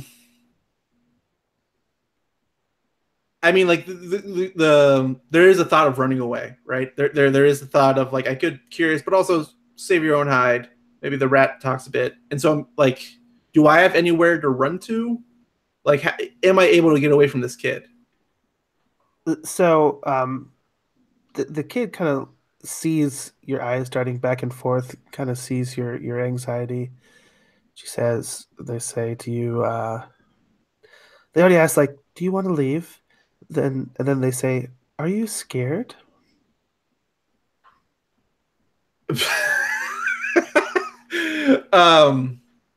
I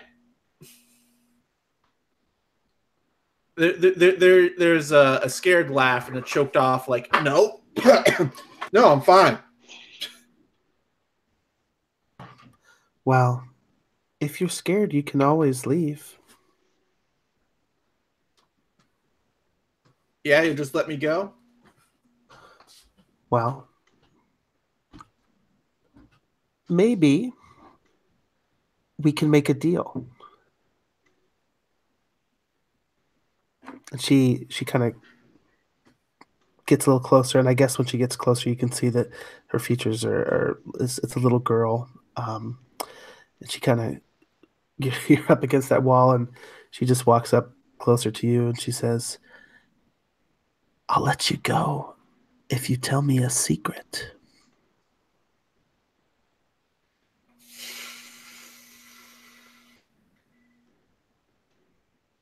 And I'll know if you're lying. I can tell when adults are lying.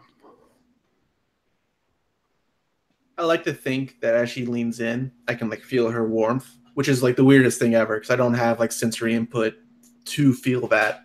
And like, and I my back's against the wall, but like there's no pressure against the rice paper, right? It's like a brick wall. But when she puts in, like, I can hear the rice paper like crinkle underneath her hand, and like it's so real that I don't really even know like what to do. And so I think about like the lie or like the secret, right? The secret, it's a secret that I'm going to say. And I think it's something along the lines of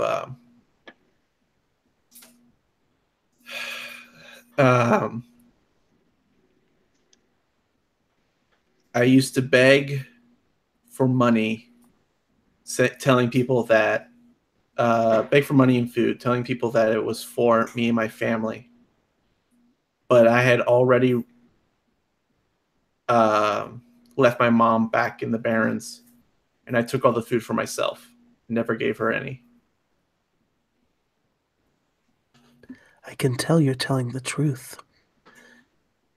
Don't worry, I won't tell anyone. And the door behind you slides open abruptly, and you can see quite clearly, like, your physical body. It's like you're like looking into the room. You can see your physical body like sitting there in the chair. You can see like the light from the screens is like illuminating your face, and you can see Sharper talking in the background with Red Rum, and you can see Karen Murphy's face lit up on the data pad of Synchro. It's like you're peering into the room.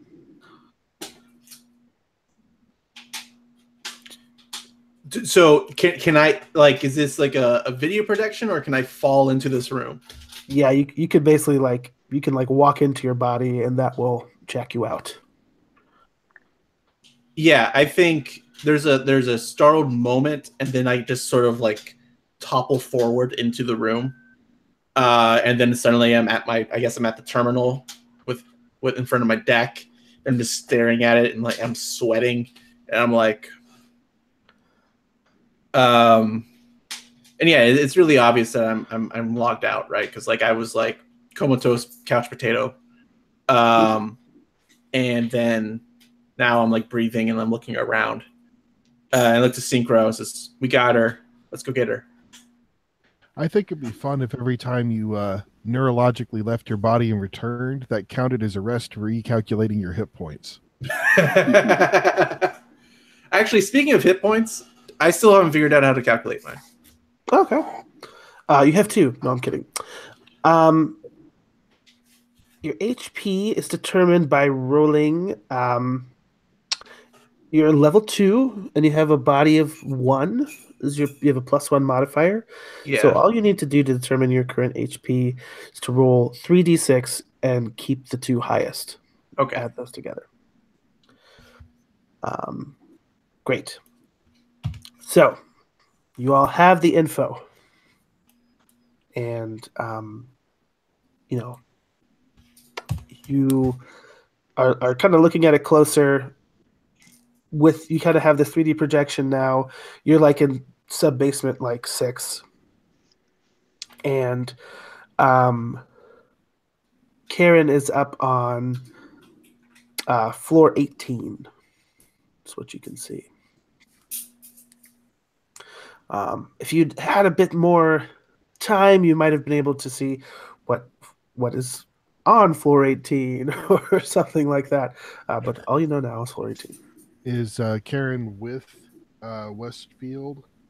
Yes. Karen and Jason are together. Is there a simple building directory informational interface that I can use that's just like basic building directory information? I think so, but maybe not here in the like security area. Okay, so we can't like jump to that area and access their security feed from here? Right. Okay. This is all delegated to the sub-basement maintenance stuff. But what I'm going to say is that when we do this labyrinth move to get closer to floor 18, kind of depending on your roll is going to be what you find on floor 18 there too. Very cool.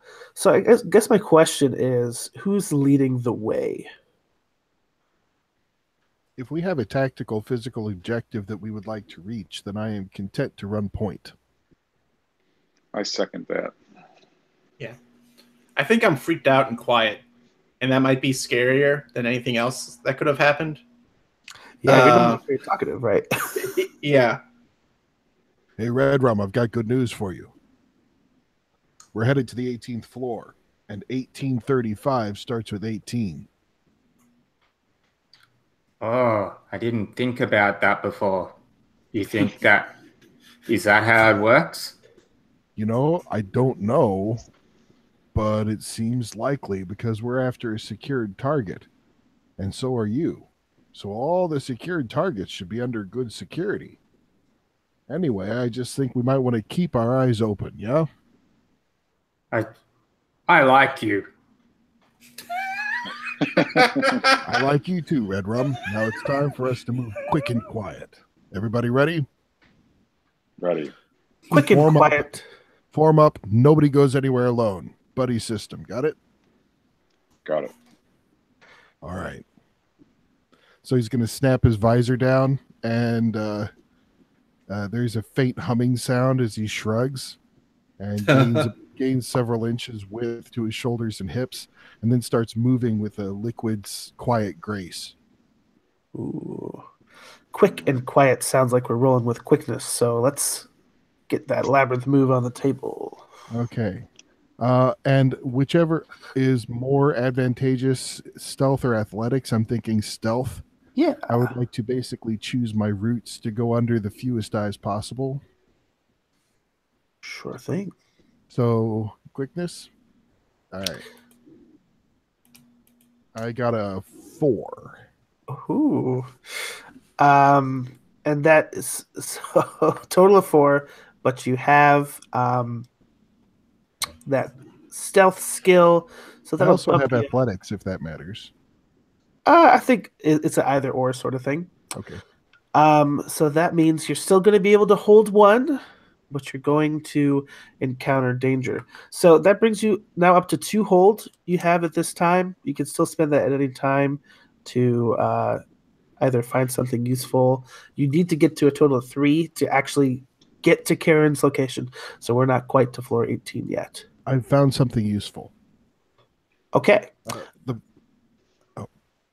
Well, you're going to find something useful, but we're also going to encounter danger here. So tell me what you found that's useful and what area it's in. So the problem is any vertical movement within the arcology is designed to be a choke point because that hasn't changed between medieval fortresses and the modern day.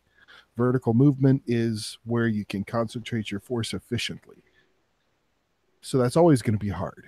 The big public areas, the big transport areas, that sort of thing. However, there is a back freight elevator that is used to transport luxury vehicles, luxury airborne vehicles of the elite up and down to their launch pads up above and then back down to maintenance and so forth.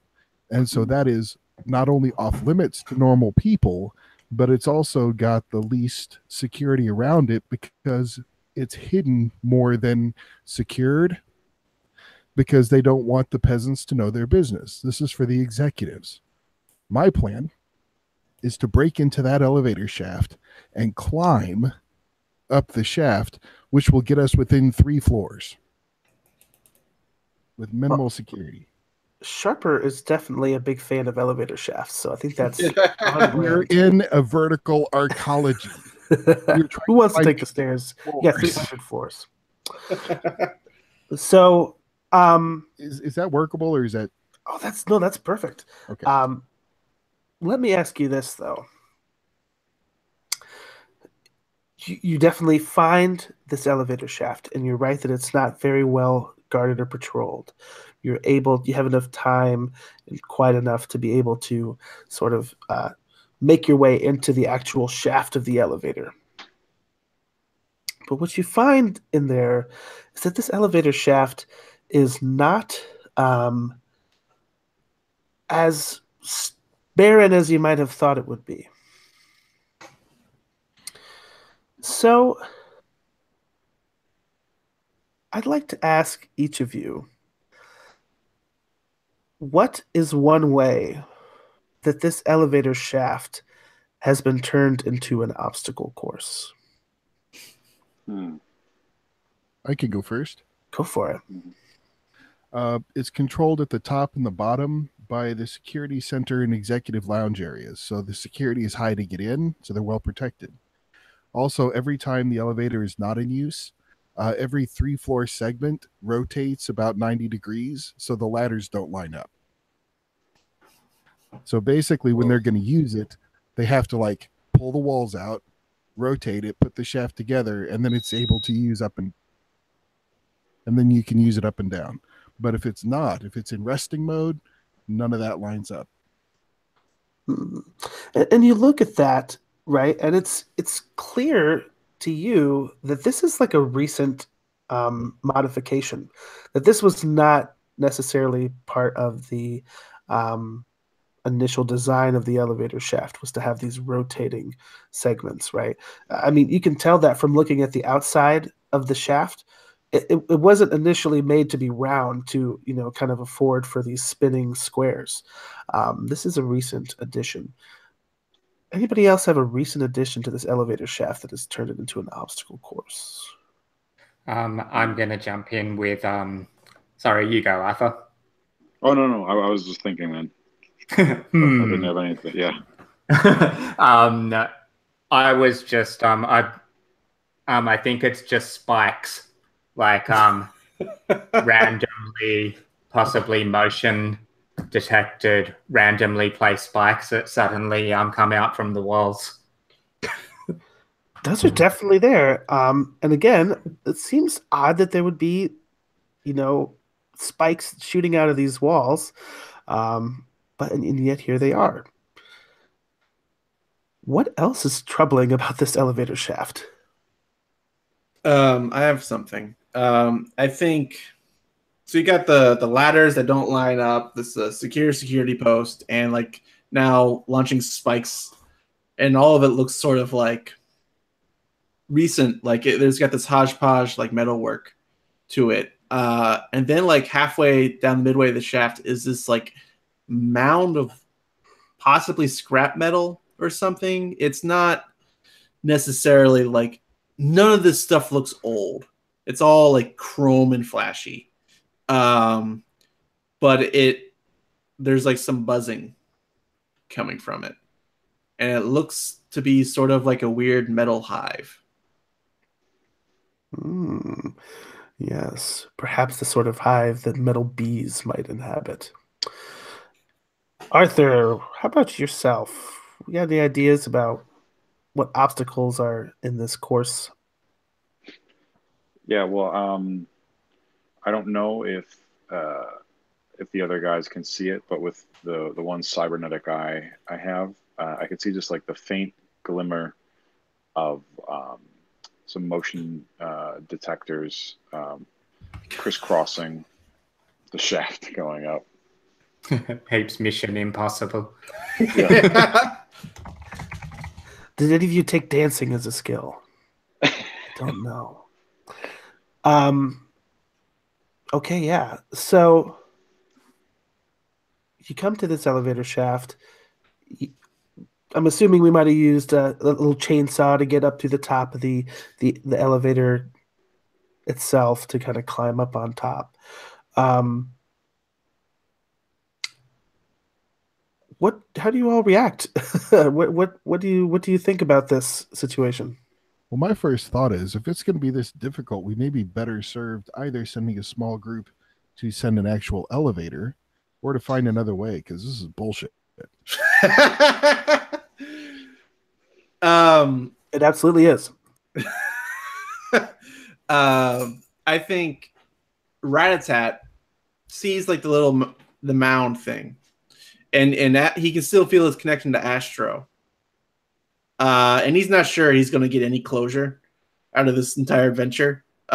He's feeling very pessimistic now about his chances a little bit, but maybe Astro can get some closure, and maybe we can see what she can do to wreck that hive up there. So, Sharper, this is not necessarily the particular route that you were hoping for.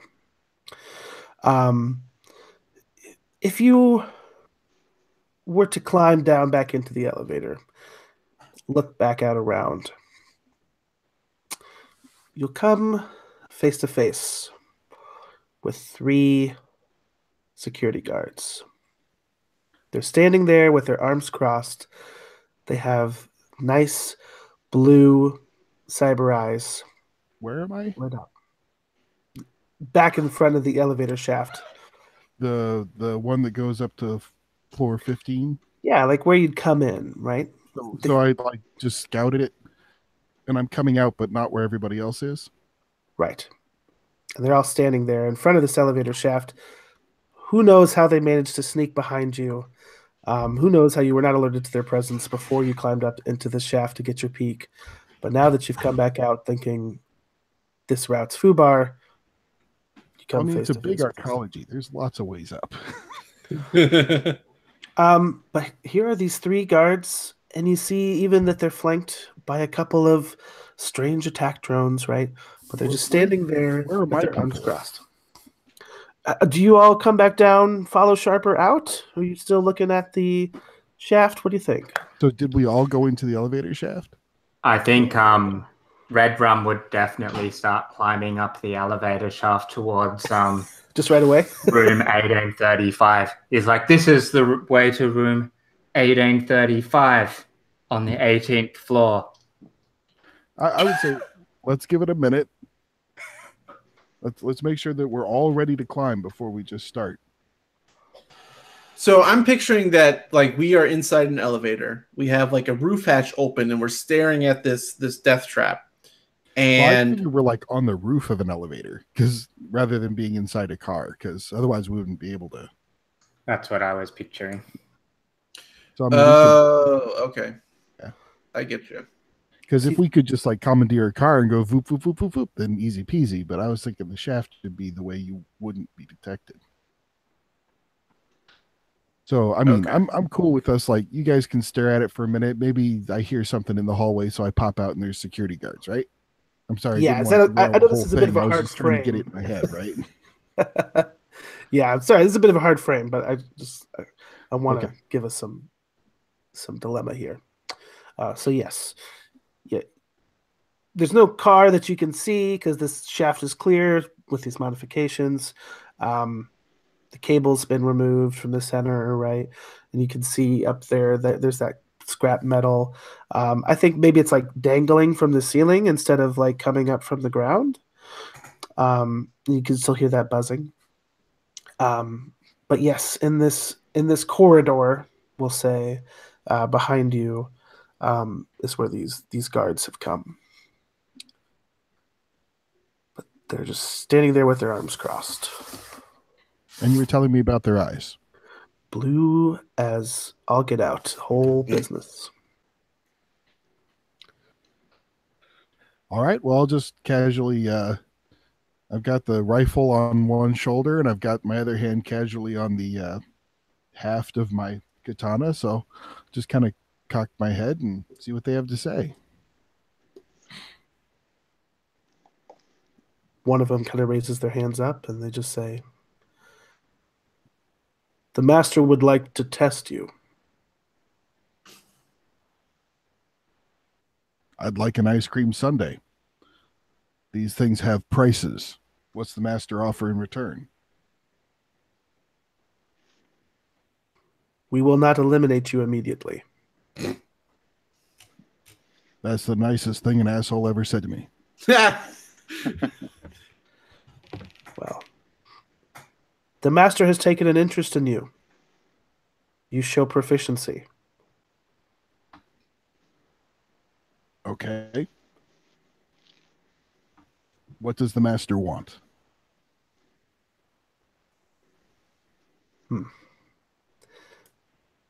I've never thought to ask myself that question. The master asks and we obey. You That have is why we call initiated a him master. conversation with me because the master has something that the master wishes me to do.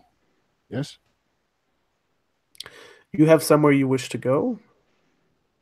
That's what Where we do I have wish determined. to go? According to the information we've gathered, the master believes that you are heading towards floor 18 in search of Karen Murphy and Jason Westfield. Oh, that's very presumptuous of the master. I am delighted that our ruse has worked so far.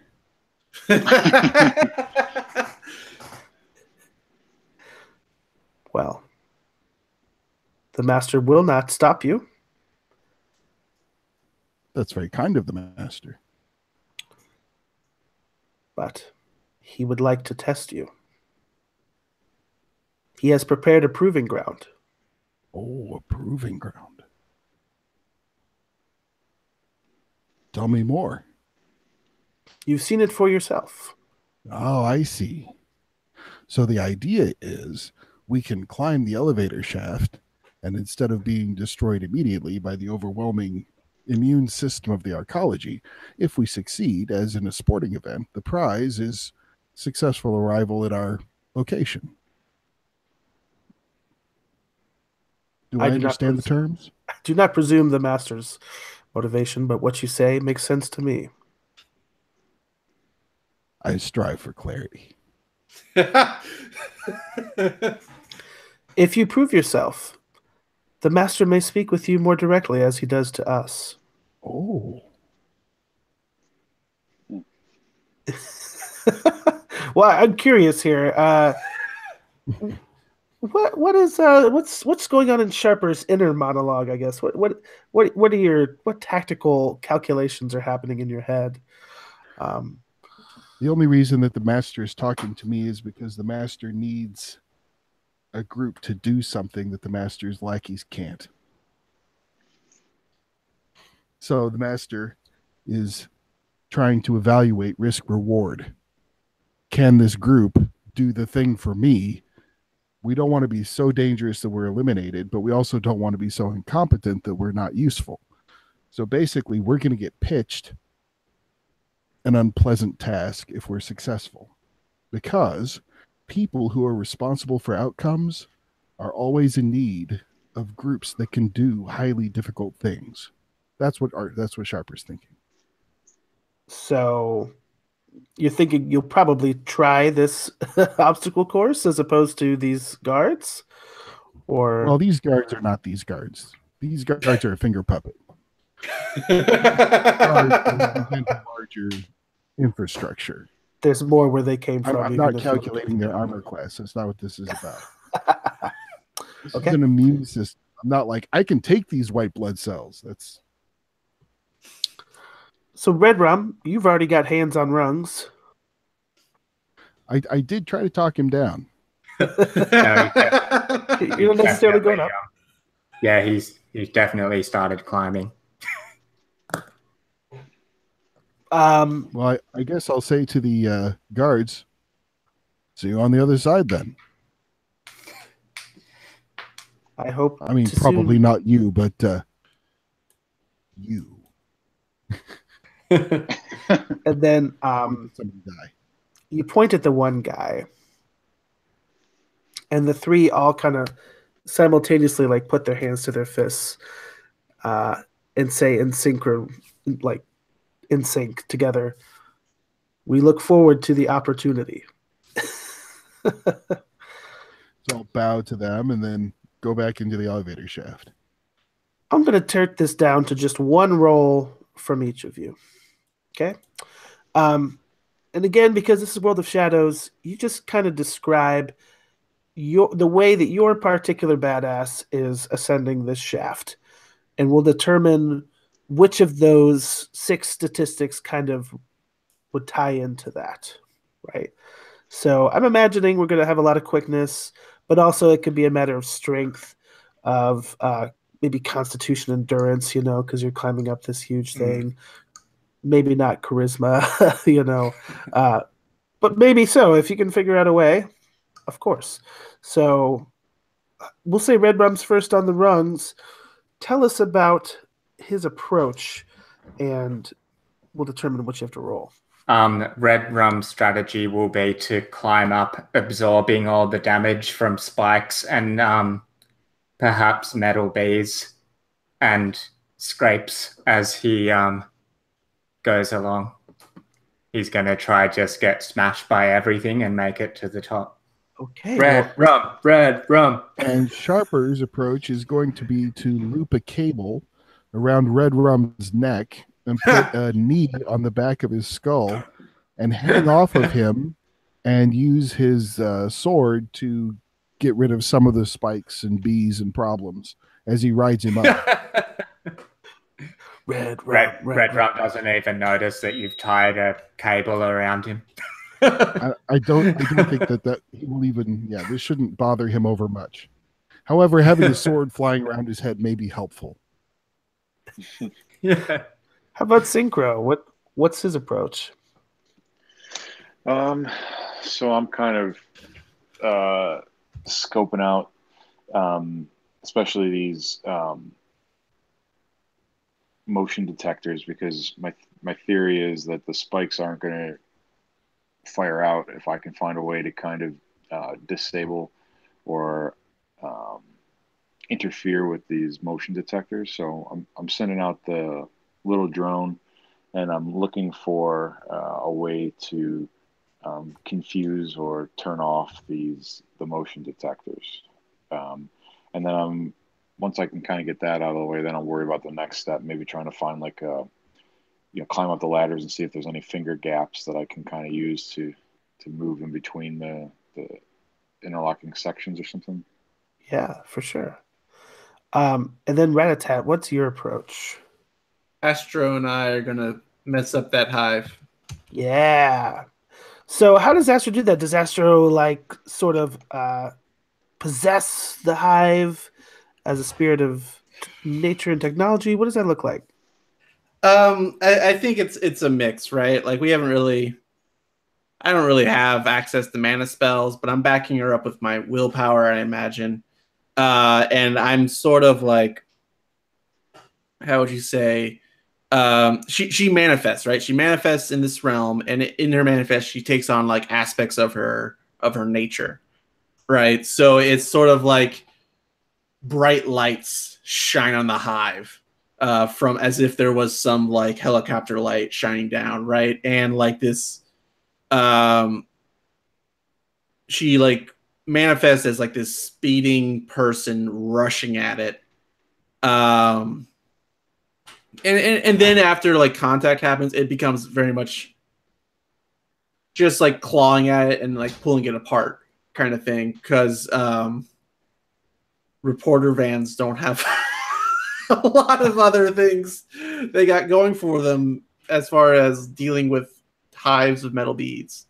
I love the idea that this news van took on its own like spiritual form and is using its righteous anger against, to take revenge against the killer bees that killed its driver. I mean, where else are you going to find that thread? In Shadowrun. That's where you're going to find that story. We've already got some results on the table. Red Rum got an 11 with body, I saw. And then we also had body for Sharper, got an 8. I could definitely see intelligence might be coming into play for Synchro. What do you think, Arthur? Yeah, I think it's I think awareness, again, I hate to keep throwing that in there, but maybe just to find them, not necessarily to turn it off or to climb, but to see if I can even spot a weakness, I would say. Absolutely. Awareness. That'll come into play for that. An 8. An 8 for that as well. And Rat-a-tat, I'm thinking willpower. This is you like backing up Astro's attack here with your magic. So I got a 6 with willpower, and I'd like to spend that flashback for a +1. Absolutely. Because I haven't rolled a 7 yet in this entire session. Entire game. Right. I think as for special preparation, I went and sought out a Navajo shaman. They are found on the outside of the Barrens, and I have always been seen as sort of an outsider. There is also an orc tribe out there as well, but the Navajos are definitely those with more power. And I'm looking for what you would call there's a word for it's like a charm, like a fetish or something like that. Yeah, fetish. That's it. Some sort of a spiritual fetish that I can use to heighten the power of spirits I can connect to.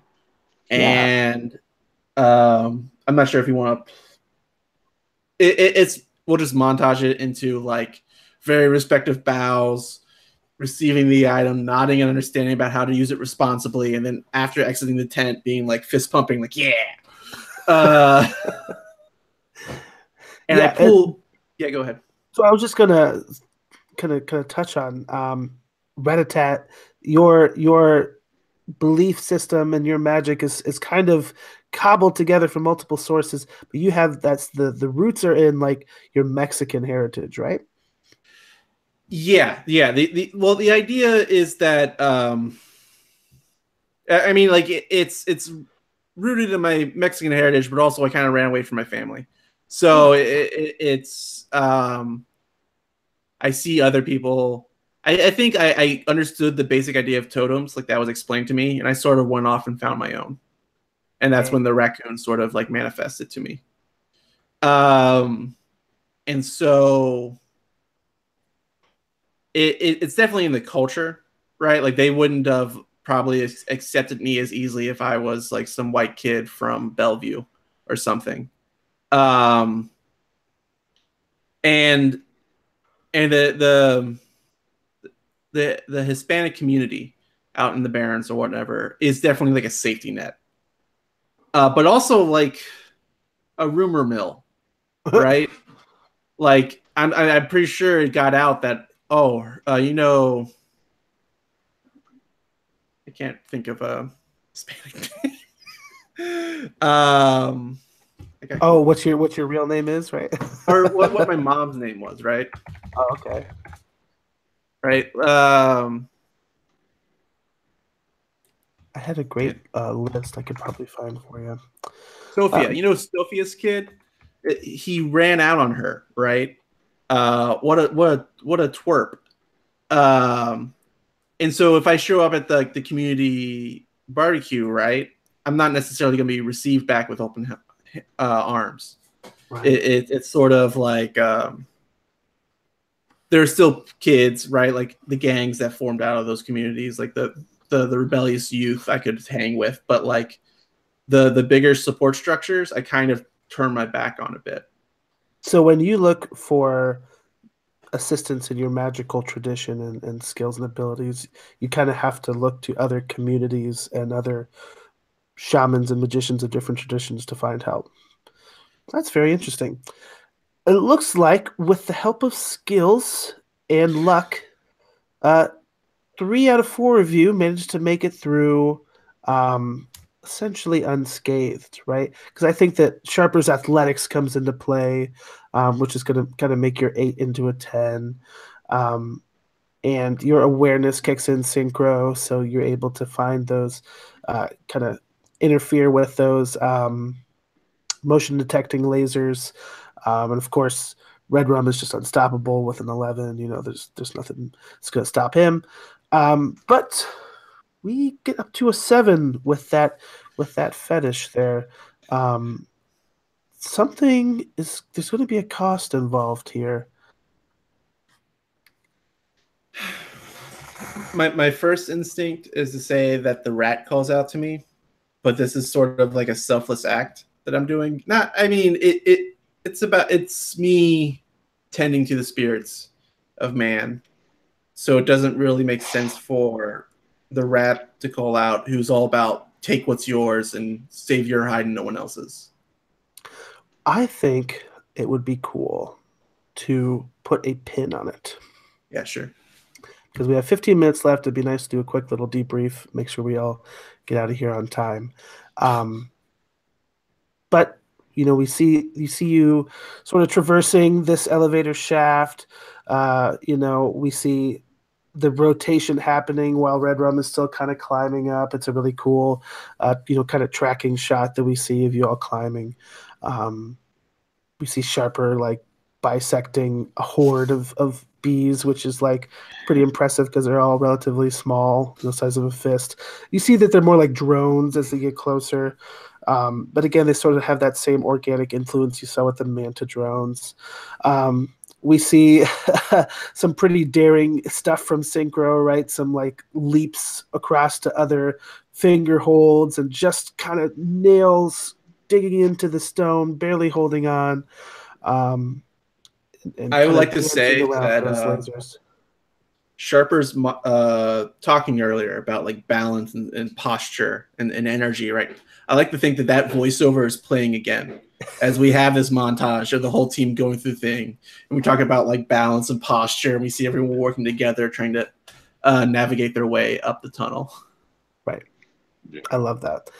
And then all of you kind of get to the top, and I think the last shot before we cut to black is like one hand coming up from Rat-a-tat, and then we'll see. Yeah.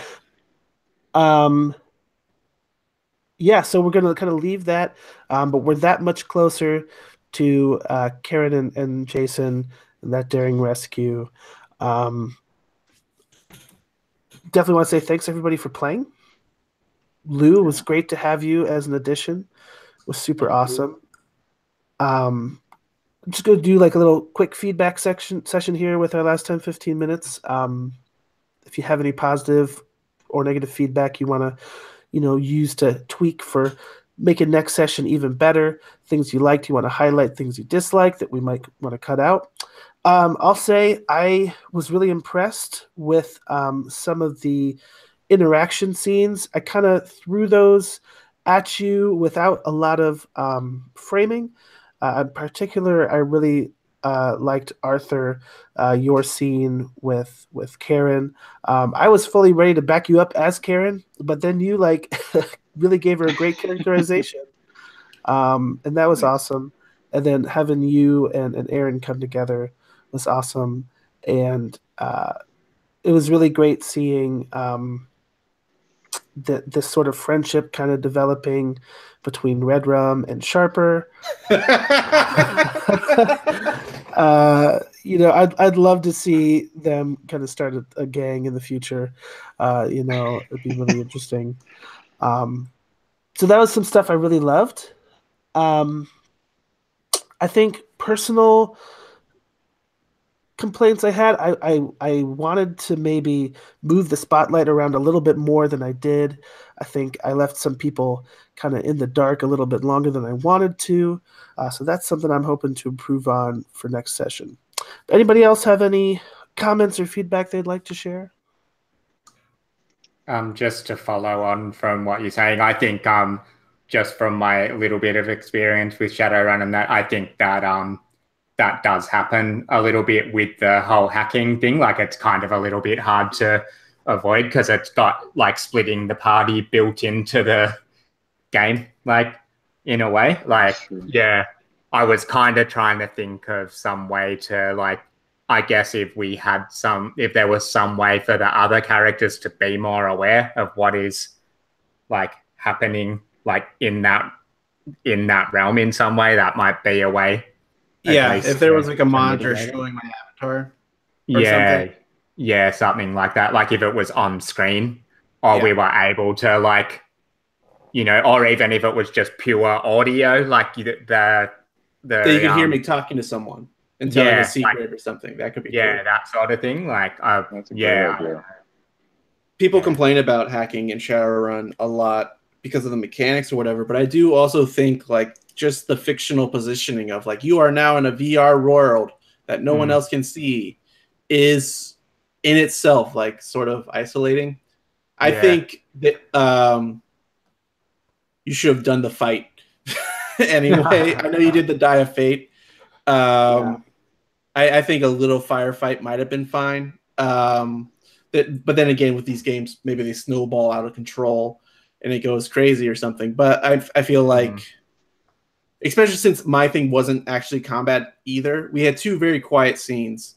And I think it would have been cool to do that like hospital kid scene in between like gunfire. That would have been a really cool sort of like contrast where like, okay, here we have the troll bashing guards in, showing his worth, why he's going to stick with us or whatever. And then you have the shaman talking to a sprite that looks like a human telling secrets.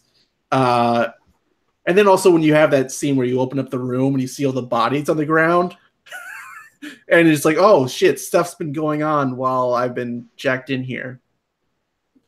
Which is hard because I understand the comfort and the ease of relying on a dice roll to tell you what happens next. And I've definitely relied on random encounter tables or whatever when in my heart I feel like I could put together a good scene if I just did it and ignored the tables. Right. Like, oh man, only goblins? Like definitely should have been some giant spiders or something.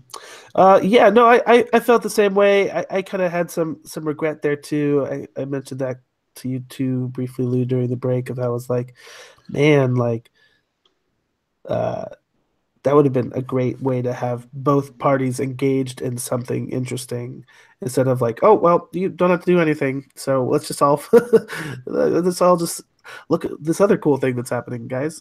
I personally really enjoyed what we were doing while like that conversation that Red Rum and Sharper was having was one of my highlights of the thing, and that might not have happened like if we were just punching guards in the face and slicing shit up. So I like that sneaking. Like I guess it can make for a really cool social game of sneaking through a building and not having stuff fuck up too much until like later on. Yeah, I really enjoyed it. Well, good.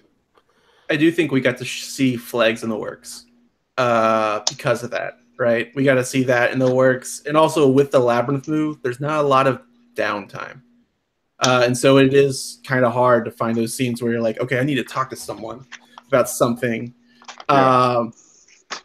At the same time, it'd also be sweet if I could hack and not take up 30 minutes. But I also like the hospital kit. I think Blades in the Dark kind of has that a little bit too with the whisper thing. It's kind of like, you know, occult hacking. I've seen that happen a little bit in that game too, but I think it's cool. I really enjoy it. I don't mind sitting around listening to cool descriptions of hacking. It's fun for me. You guys did it really nicely. Yeah, I agree with everything everybody said. I think I really enjoyed Sharper's Bushido aside. I thought that was really well done. I don't know if he's said that before, or if that was off the top of his head, but that was awesome. Well, thank you. Yeah, Andrew, you always do an amazing job with your Zen insights and your Bushido knowledge, which is partially why I telegraphed that flag, because I was like, ooh, I want to hear Sharper talk about something. So it's always great to sit back and listen to that. So thanks for that for sure. Cool. So we know we're going to set off with our scene next week. But in the interim, now that we've had even more time to sort of get in our character's skin and think about those things, and Lou, if you're even able to make it to next week, be thinking about the flags you have, if you want to add some, if you want to change some. And we'll figure out some stuff with experience too, because definitely, you know, defeating that proving ground is going to earn you some experience. And also hitting some flags. We can review those too. We can do some bookkeeping to kind of get that out of the way. But like I said, awesome session. Really enjoyed our cast of characters getting together. And next week, I have a feeling that we're going to find out the fate of the other half of the KSAF news team. Sweet. Well, thanks All for right, guys, running. thank you. Yeah. I'll stop the It was great broadcast playing now. with you guys.